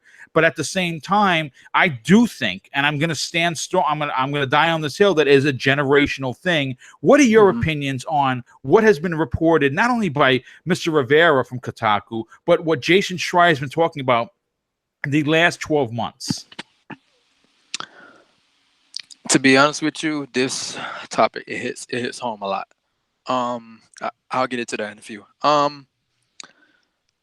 A lot of people don't like what he says, but honestly, I like that he brings all of the frustrations to the front. I honestly like that a lot because the general back then, the general public all they saw was, oh, the game got out, the game's getting good reviews, they play it, that's it. But the gamers, us gamers, like years back, we never knew like what was going on behind the scenes. The only thing we knew about was they're making a game. We never knew about how they feeling, if they're stressed out or if they're going through depression. Like we never knew about that. Right. All we knew was that the games was getting released and we're going to enjoy it, and that was that. The reason this topic hits home because I recently left my job because not even wear and tear, but you already know every job comes with politics. And at one point, I felt like I was the hardest worker in my department, getting everything done on time, getting things done before they even have to tell me anything. Like, oh, do this, it's already done. I used to get everything done, and I felt like I was the only person who was like literally busting his ass because I was at a place in that job where I didn't like it, but at the same time, if they need, I always say, if you need me, let me know. Because I used to work with a lot of people. Well, we're all adults, but at the time when I was there, I felt like I was working with damn kids, bro, like 4 or 5 years old, and it's like I was a pool attendant. My job was to like set up chairs, get the towels, covers, all that stuff, make sure the guests happy. But we have a thing that called lateral service where we help in if the runner needs help or if the server needs help, we go out and help it. It got to the point where they red tape me from trying to help everybody. It's like, oh, you can't be trying to save everybody. I'm like, what are you talking about? We're here to do a job, right? We're here to make sure the guests go home happy. They come back in the future. Why are you trying to red tape me? So it got to the point where I had to go to HR and then the CEO and the top guys, the top men and women. And they said, oh, well, your team has the right to speak up. It all starts there. They know the chain of command. I'm like, well, you can't say that when they're speaking up and nothing is being done. And I got to the point where I just got tired of the bullshit. It got to the point where managers were, because we have the thing called, we always try to go by communication. Communication is the key to keep a business going, 100%. And it got to the point where communication has been like, hey, let me be honest, communication has been shit since I first started there. But I already told them from the jump, listen, I'm not your yes man. I'm here to get the job done, and that's it. I'm not your yes man. Everything's not gonna be yes with me because I need to understand what you're asking me. And I always tell my teammates, you always have a choice. If they say, oh, you're gonna work in this department today, they can't make you do anything. You always have a choice. And everybody looked at me like I'm crazy. I'm like, I'm telling you the truth. You always have a choice. They can't make you do anything. So it got to the point where communication, as I've been saying, has been shitty. So I just got tired of it. Talked to my co-GM, and I left. Yeah, well, I applaud you. I applaud you for stepping forward and taking your destiny in your own hands and don't allow someone to dictate what your day is going to be and what your life should be. My guy, they always tell me, oh, you got to remember, you're on stage. You're on stage in front of the guests, and I always tell them, like, listen, I can't control I can control that. I told them, I can't control sometimes if I come to work happy or mad. Like sometimes things just happen. They say, oh, you got to leave it out all at the door. I'm like, well, you guys can't say that because 9 times out of 10, you guys are on your fucking phone. doing the work shift. Me as well, but I'm checking like important messages to see if everybody's okay. And for them to, and it's like, listen, I can't do this no more. I didn't even tell them that. All I did was like, listen, I'm finna go on break. I saw my parent like, listen, guys, I'm out. I'm finna go talk to Coach G. I'm out of here. I'm tired of the miscommunication. Because I'm sorry, but I gotta say this. What caused me to put my foot down and say I'm not doing this no more, because I feel like I'm the only person that cares. And for the only person that cares, the hardest workers always get shitted on, but the lazy people get a slap on the hand. Yeah, it's just the truth. Unfortunately, that is life. That's not just a particular industry. I want to first of all say thank you so much for sharing that, dude, because you didn't have to. You took it to a personal level. I definitely appreciate it. I think everybody that's listening is definitely going to appreciate that. Invader, I want to go to you next on this, but before I do, I have to thank Gotham Guy for the outrageous and generous $5 super chat. He says, I work in retail, and let me tell you that people don't leave bad jobs, just bad managers. That's a great point. Thank you, Gotham Guy, for being here. And Philly Eagle with the outstanding $5 super chat. I'm a big fan of him. He's always in the chat. Big thanks to him. He says they can't unionize, but if the requests of a union aren't accepted by the employer via a legal agreement, it's all for naught. Yeah, I mean, again, there's a lot of legal in between small prints that we're not going to really get into. I think if it was an industry wide push, like anything, they could get that done. Boom, they can't. All right, let me explain why. As an employer, break it down, and let me explain. These and a lot of the workers are employed as independent contractors. Right. As independent contractors, you are not entitled to anything other than the wage that you have negotiated. Right. So they can give you, they can tell you, and they can present to you, this is your wage. They have to give you the parameters of your job. When you accept this, you accept this as an independent. Right now, you're independent working in the group force. Now, you have some guys that's on salary that'll be there. You have some guys that are independent workers that are hourly. Yes, they don't have a whatchamacallit. They don't have an insurance plan. They don't have all that stuff that goes along with being an employee of a company. And the reason why some businesses do this is to cut costs. Yes, of course. Also they have a budget, a finite budget, right? So a lot of these developers, they are given a budget for a game or whatever, and they have to work in these parameters. Now, crunch happens, poor work conditions happen, and to the super chat guy, you're right. Bad managers will have you leave a job a whole lot faster than a bad job. All right. Because a lot of people don't want to be talked down to or put in a position where they feel uncomfortable. All right. Some people will shovel up poo at a zoo with no problem. But if you have a manager telling you, hey, get over there right now and clean up that poo in front of people and making you feel bad, you understand, it's a different take on it. Thanks. As somebody put in the chat that me and Slow-Mo have tension. Actually, me and Slow-Mo's great. Yeah, I didn't see someone said that. Yeah, no, me and King are good. Yeah, we're great. I didn't see that either. It's just, when you are strong in your convictions as a man, as a woman, as a person, you're standing on your square. Now, I feel that everyone has the right to get up and leave. Facts. Right? I feel everyone has the right to change their circumstance. And the worst action is inaction. Right? So when you sit there and you sit in it and you complain about it, that's where the problems start. But if you get up and you change, and I know a lot of people can't just get up and change because you have the bills due and you have diapers that you have to pay for and you have stuff that you have to do. You have a car note or you have a student loan. They prey on a lot of these kids coming out of school and they get them in a position where they just can't quit. And I understand this is where the frustration comes in from. What I would say is make an exit strategy. Use your time usefully and formulate a plan to get out of your bad circumstance. Mhm. Because when you go in with no plan, you're at the mercy of those people that are oppressing you. Right.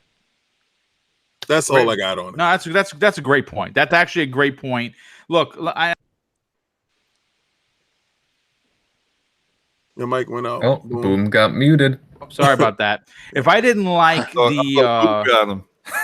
yeah, I actually muted myself. I don't know what happened there. Try to hit him like, Yeah, sure, yeah. He has ninjas. Trust me, he does have a clan of ninjas. Other media folks that will hit that big red button and shut me down. But bringing back the police thing, if I didn't enjoy, or I thought that the NYPD's rules and regulations were just not my cup of tea, I could not have quit. There's no doubt, because it's hard to get in. Like, there's a lot of work getting into that. But what I could have done is I could have taken tests for other departments in other counties and waited and took physicals, and behind the scenes, without telling anyone what I was doing, could have waited for that call. Says, hey, Mr. Boomstick, you want to work in New Rochelle? Well, we're going to waive the academy because you have X amount of years as a New York City police officer. You don't need the training.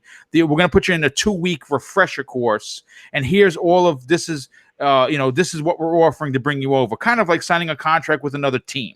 Mhm. If the contract was better, they paid for my equipment. I was guaranteed, X amount of overtime per month, because that's what they are here in the smaller counties. And I read all the small print, and this was a more money making position. And I like their rules and regulations over the big city, which, of course, if you know anything about New York City, it's extremely liberal. Some of the small counties are not, where they're, you know what I'm saying? So I could have been like, okay, well, you know what? NYPD, here's my 30 days notice. I'm gone. Mm-hmm. And I would have left and started working somewhere else. Now, again, I'm not saying this is as easy as it sounds. It's not. There's a lot of work that goes in behind the scenes on any job. But Invader, I want to get your opinion on this. Again, Jason Schreier, he's a good reporter. He finds the people that want to talk. He offers them amnesty, which he's done. He's stuck to his guns with that. Even though he's been pressed to find out who was that was giving the information, he, as a journalist, did have some integrity in that aspect. So I'll give him credit there. But in my opinion, this is just my opinion, he's not looking out for the small guy. He is not. He's not that kind of a person. I'm telling you, he is not. He is looking to write his next book. And that's all he cares about. And everyone that's speaking is like the free labor that King was talking about earlier, where he's getting all this information. He's not offering these people any monies, I'm sure. And he's just getting them to spew the worst of the worst. And that's fine. That's fine. But in your opinion, do you think that it's a combination of a generational issue and the overlords of the industry that put the dollar first to person? Or what's your opinion on the subject?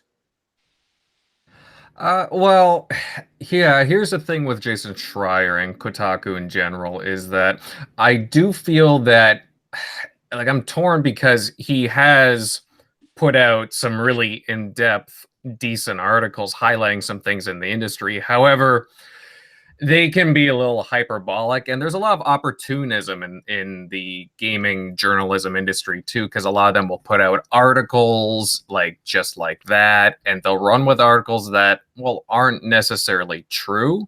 And we have to be careful when articles like these pop up, because they tend to really tug on our emotions, and we feel for the little guys, right? The little developers, of course. And that's just a natural thing that comes to, humans. We won't feel for the little guy and, the big bad corporation that's after them. And we keep seeing these articles and cases that pop up, and there's always a back and forth, I find. Sometimes even employees pop in, current employees, and they counter arguments being made. I remember cases with Rockstar and Red Dead Redemption 2, if I remember correctly, and and as soon as there were articles popping up about mistreatment, there were current Rockstar employees popping in and defending the company, saying that, we chose to put in these many hours and so on and so forth. So, and it really brought to light a lot of inaccuracies that are popping up, and they could just be disgruntled employees. But then we get the other side of it, and there's games like Anthem, for example, and it was expected to be a lot more than what it was and how it turned out. And it did seem like there was internal strife in the studio itself and how things kind of worked out with management and how everything was being managed there and so on and so forth.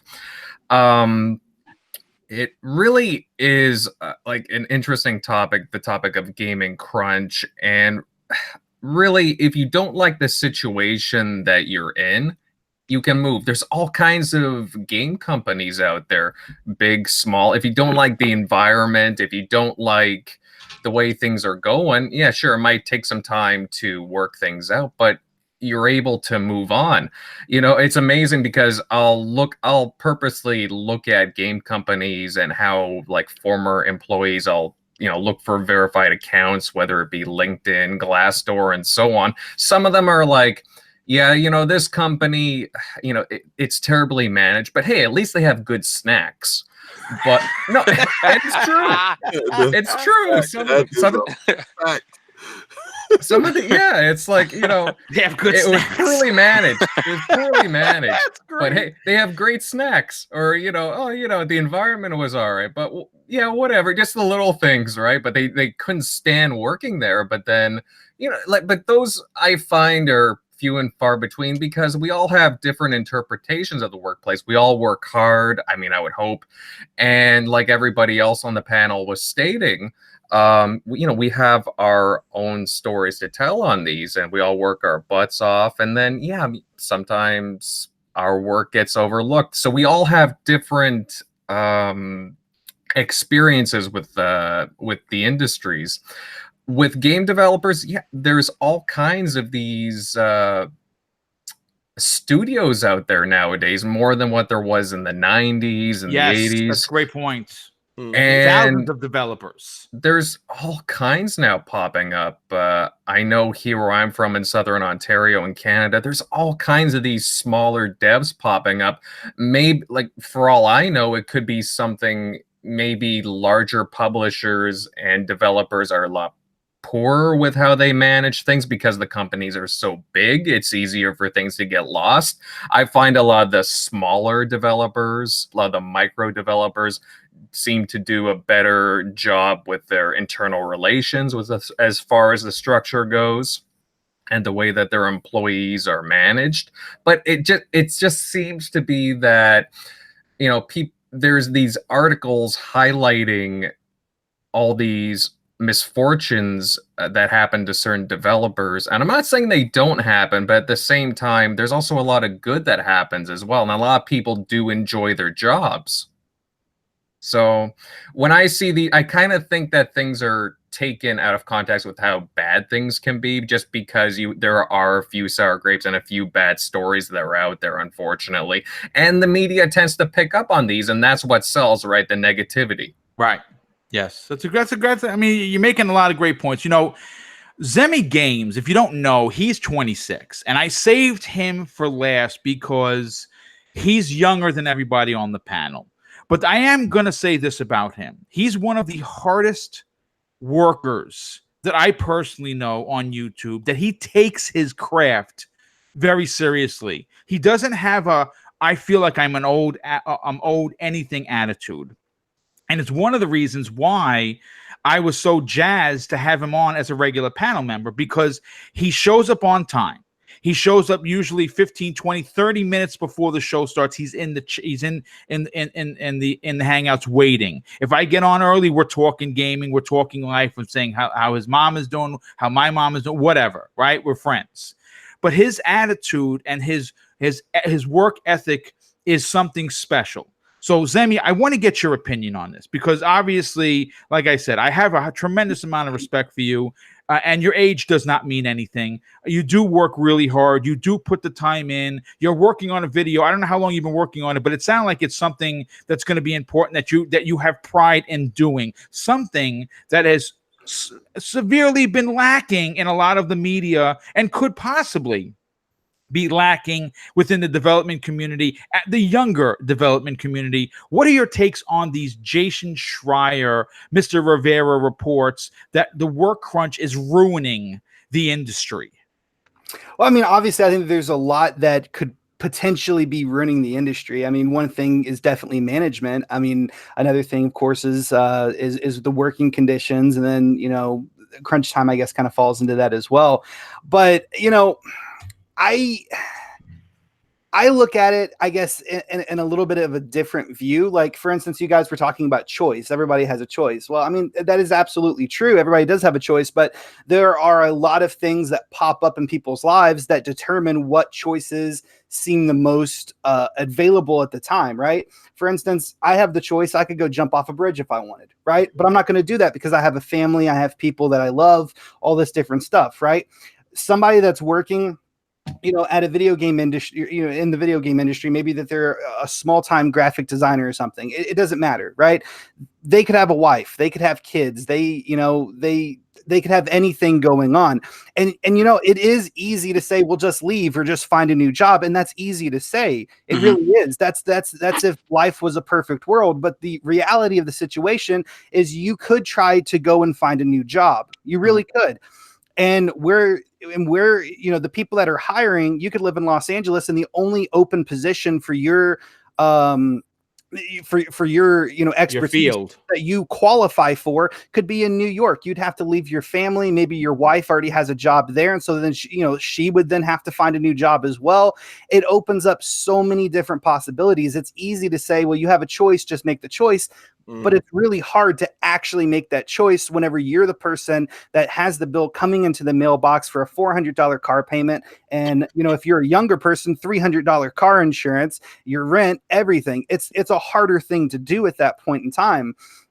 And you keep mentioning, the generation thing, and I absolutely disagree. I don't think it's a generation thing. I don't think millennials. I mean, do I think millennials are lazy? Do I think that most millennials expect everything to be given to them? Probably, yeah, but I don't think that in this certain circumstance that it's actually a millennial thing, because we're hearing of older developers that are 40, 50 years old coming out and saying these same exact things, how the management sucks, how crunch time was awful, all this different stuff.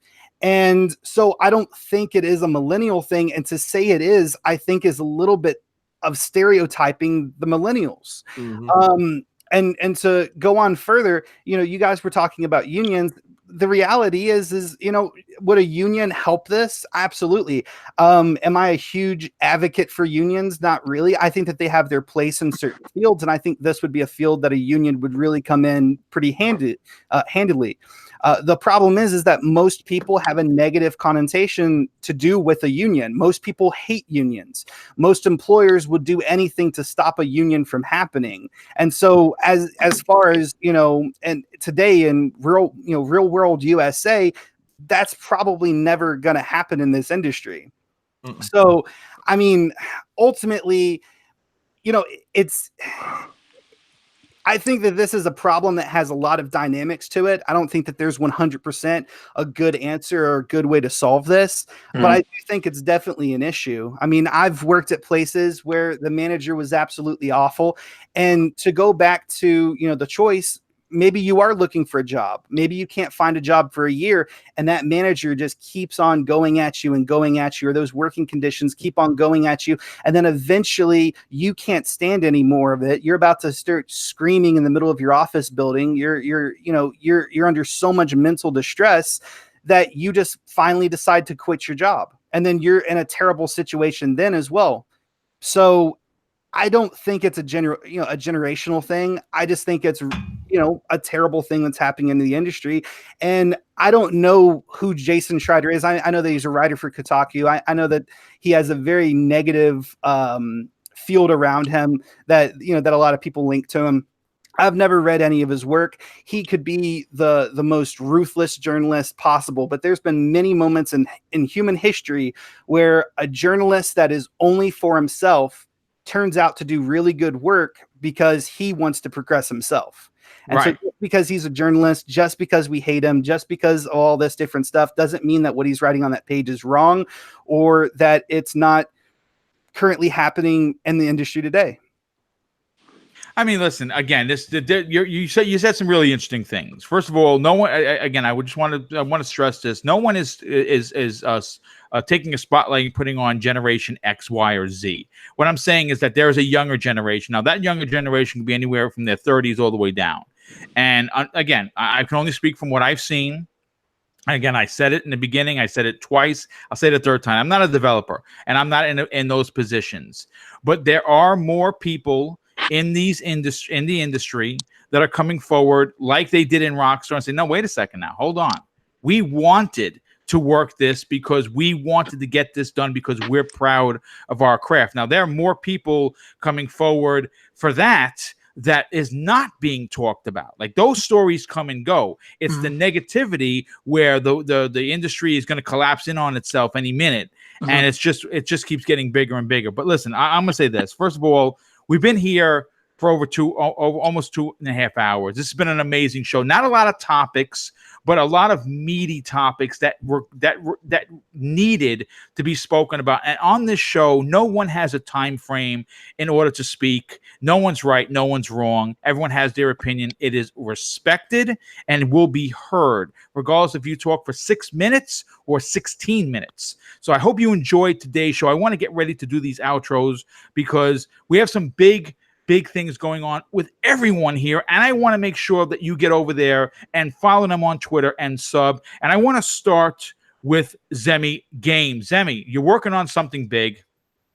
You've recently launched a second amazing, spooky aspect, surprisingly for you, a YouTube channel that talks about conspiracies, that talks about ghosts and things of that nature. I think everyone should subscribe. Please tell everyone where they could follow you on Twitter, but more importantly, sub both of your channels. Well, thank you so much, Boom. Super excited to be here. Thank you so much for letting me be a regular panel member on this podcast. If you guys do want to follow me, you can follow me at Zimmy Games on Twitter. You can also subscribe to me on YouTube. The channel name is Zimmy Games, and I do have a second YouTube channel. He already told you what it's about. It's about conspiracies, paranormal stuff. It's I still need to work on it a lot more. I've been kind of slacking on the channel, but I am going to put up some new content for it. I've just been super busy. If you guys do want to go and subscribe to that channel, I promise I will be putting more content on it, and it's called The Strange. So thank you so much, Boom. Super amazing, great topics, and thank you. Well, listen, always great to have you. Really appreciate your opinion and your thought of the industry as a whole. Yobi-Wan Kenobi, listen, dude. First of all, I have to applaud you. All right, so I'm giving you the golf clap right here because you told a personal story. I didn't expect it, and that's what's great about this show. Nothing is scripted, other than the script that I write to keep me on track, as well as the guests and the people listening entertained. But you are one of the most positive human beings I've ever met. You have a motto that I think is very important. You do videos that are inspirational to everyone that watches. You don't have, I don't think you have a YouTube channel. I could not find it, but I have 2 YouTube channels, but those are like, those are like super old. I'm okay. So that's why I couldn't. Okay, well, listen, I want you to tell everyone where you are going to show up next on your next podcast, possibly if you know in advance, or more importantly, where they could follow you on Twitter for life inspiration on a daily basis. Take it away. On a daily basis. Listen, Boom. First and foremost, thank you for allowing me to come on a podcast to talk gaming and personal stuff with you and everybody on the panel. It was very personal for me. I wanted to share that with you guys because maybe someone listening can use that as inspiration to give them that push. You can find me at Twitter at VGYOBYXB. Instagram, same name. You can find me on Xbox Live at Yobydren, YOBYDREN, and you can just find me on Twitter, man. Like I said, anything. People who if you need someone to talk to, you can hit me up. Like I'm always available, especially at the time I have now. I'm always available. Just hit me up. Well, it's definitely appreciated, again, for the personal story, but more specifically, the way that you interact with the community. First of all, I have to let people know his generosity is not to be believed. And that's not why he was, of course, asked on this show. He was asked for his video game prowess that he's known for. And I want to thank you for being here. Invader Gaming. I want you to talk about a Thank few you. things because I think that you are a tremendous asset to this community. You speak with logic and knowledge and forethought, and I think that's something that can be overlooked at times. Please tell everyone where they could tune in to your podcast that you're on. Check out your amazing YouTube channel, but more specifically, follow you on Twitter. Thank you very much, Boom. You're too kind, you know that. Thank you very much. And you do really good with the outros and the intros. You know, you're just Thanks. amazing at that, my friend. But thank you everyone for in the chat for stopping by. You've been great, and everybody on the panel. You guys are. You have so much knowledge, and the opinions that you guys have are just really interesting. So, you know, fantastic crew we had here today. You guys can find me at Invader Gaming. That's my YouTube channel. I do a little bit of everything from opinion videos. I want to start to do more reviews and just a little bit of everything. You know, we're gamers, so I put gameplay videos out there and so on. I'm also a part of the TXR podcast with Tim Dog, Southbound, and a whole bunch of other guys. Yeah, you know, I know. Oh yeah, exactly. Megatron, fantastic crew, and we're on a bit of a hiatus right now. It's the TXR podcast on YouTube. But it will be popping up very soon. We're still working some things out, but I'm really excited to get that back on track. Fantastic crew. Definitely check us out there. And yeah, I'm always active on Twitter. You can find me at Invader_1986. I try and put more positivity out there because there's a lot of negative stuff out there, and I just try to put honest. Too much of it. Exactly, and I just Too try much to of it. be a little more honest and forthright because people jump on the negativity like anything. I almost look at Twitter, for example, like a zoo. You know, you see like some really astonishing things out there. It's He's like, right. He's "Ooh, right. look at that big He's nasty bear out there," and then it's like, oh, you know, you see like so much stuff jumping out at you, and just like, you know, you really just want to find some cool, calm, collected individuals, and I'm glad I see that here today. You guys are great, and yeah, it's been a fun show, guys, and I can't wait to jump on sometime soon. Absolutely. We're definitely going to be having you back. Slow-mo backslap, one of my favorite people, not only on social media, but as a content creator, simply because he's a gamer through and through, but he's also someone that will tell you about yourself and not be afraid of the circumstances that come with it, because he speaks the truth when he talks. I've been a big fan of you since before I was a content creator personally. When I listened to you on BRAP, I think that you really, like I said it to you guys all the time, you guys have a family there. I love what you guys do on the Basement Radio Arcade. I love what you bring to Luca's podcast, known as the Scumcast, with Luca, which I'm not sure, is that on Sundays? It's on Saturdays. Okay, Saturday. So there you go. It's on Saturdays. But I love what you do on Twitter. Like I said, you do tell it like it is, and you do bring facts, which is also very important. Please tell everyone where they could check out your amazing YouTube channel, check you out on the podcast, and more importantly, follow you on Twitter. Well, first, let me just say, like, that last topic, I thought that last topic was awesome. I thought everyone had great points. I want to say just kudos to the entire panel, because you guys all nailed it. This was a great show. I appreciate that very much. I wasn't sure how it was going to stick, to be honest. I think it stuck very well. It's sticking. It's sticking, right? There was even something I wanted to say, but I was just like, everyone was dropping so many facts. I was just holding off on it, but I'll say it now in my outro. I think the way this industry is going, either one or two things are going to happen. Either they're going to unionize, which I don't think is going to happen. What I think will happen is that developers and publishers are going to start promoting and recruiting developers, that we have a much better work environment than anyone else. And we already see it with the initiative. It was smart for Microsoft to open them up in Santa Monica, because Santa Monica is a hotbed full of game development talent. There's so many studios that are already there, and all of them have the same kind of issues that we keep hearing about over and over again. Why do you see this mass exodus from Naughty Dog and so many and Rockstar, which are also in Santa Monica? And look at the initiative roster is full of rock stars from these developers. It's smart business. and you're going to see as the initiative drops a great game eventually, you're going to start seeing more developers going, you know, if we want to keep the very best of the best, because you know, like not everyone can do this. Like you got some devs who just kind of suck, and there's some who are really, really great. You want to keep your great talent, treat them better. And I think that's something that will eventually end up happening in time. Now, check me out on YouTube, same name. I just started my YouTube channel about a month ago. It's going pretty well so far. I like it. I like making the videos I make. I talk about the Division. I came out with one Division video a couple of days ago. I talk about other games I'm playing. I had a video out about my Marvel Ultimate Alliance 3 impressions. I'm gonna have one out about Fire Emblem pretty soon once I start getting into it, because it just came out today.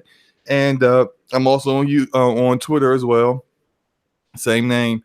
And catch me on Brat Podcast, 9 p.m. Easterns on Wednesdays, and the Scumcast Saturdays at 5 p.m. Easterns. And thank you again, Boom, for inviting me. I appreciate it. Dude, it's I love working with you, dude. You're always going to get an invite, man. Like I told you, everybody on this panel and anyone that's been on this panel before knows that when they leave, they get an autographed golden ticket from Mr. BoomStick that they're welcome on the panel every time. Okay, very true. Very true. Of course.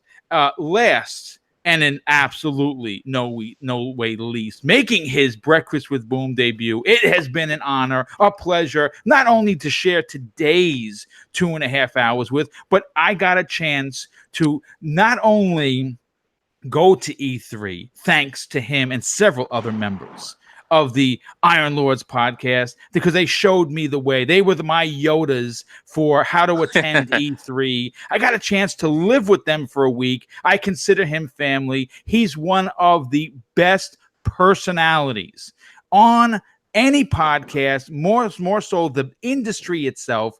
He has a lot going on. He has King of Statues. He has Iron Lords podcast. He's got ironlords.net. If I Lords of Gaming. LordsOfGaming.net. God damn it. I gotta write this stuff down. I cannot believe this. Anyway, King, listen, dude, I had a blast with you. Love that you brought the fraud light. You honored the show by bringing that blue light. You was making sure I brought it out. I did. Because I actually said to you in the DM, make sure that light is coming here.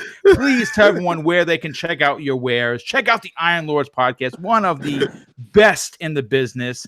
And of course, check out King of Statues, which, by the way, Mrs. BoomStick is a big supporter of.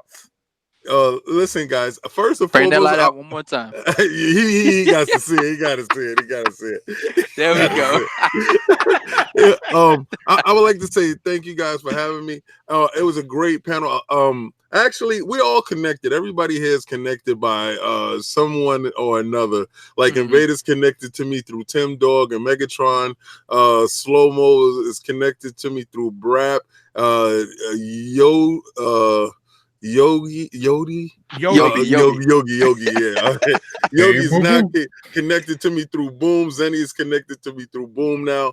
And I love the community that you can get together with a group of guys and have a good discussion without it being profane, without it being derogatory, without it being demeaning, and without it being hurtful. You know, that's what I love the most. I love the fact that we can have intelligent conversations.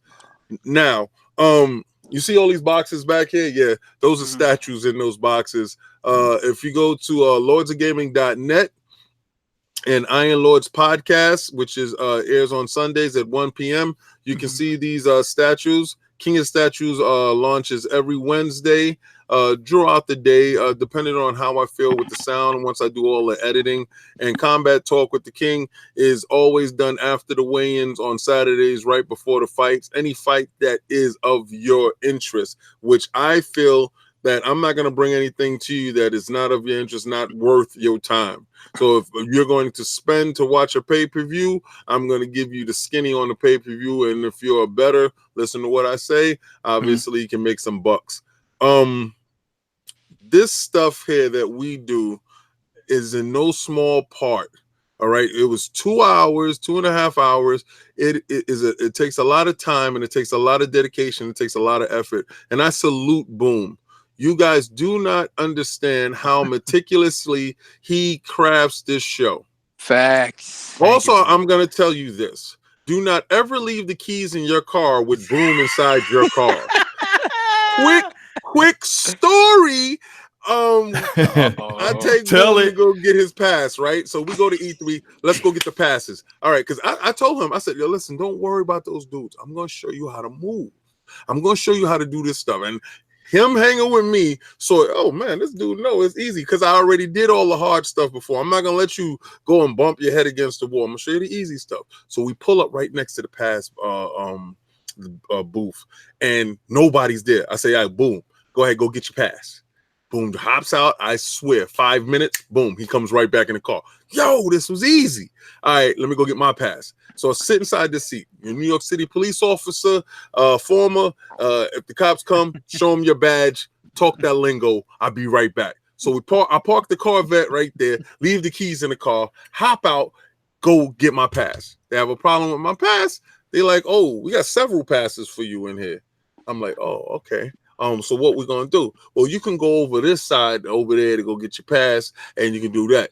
All right. As I'm coming back to the car is gone. I hear.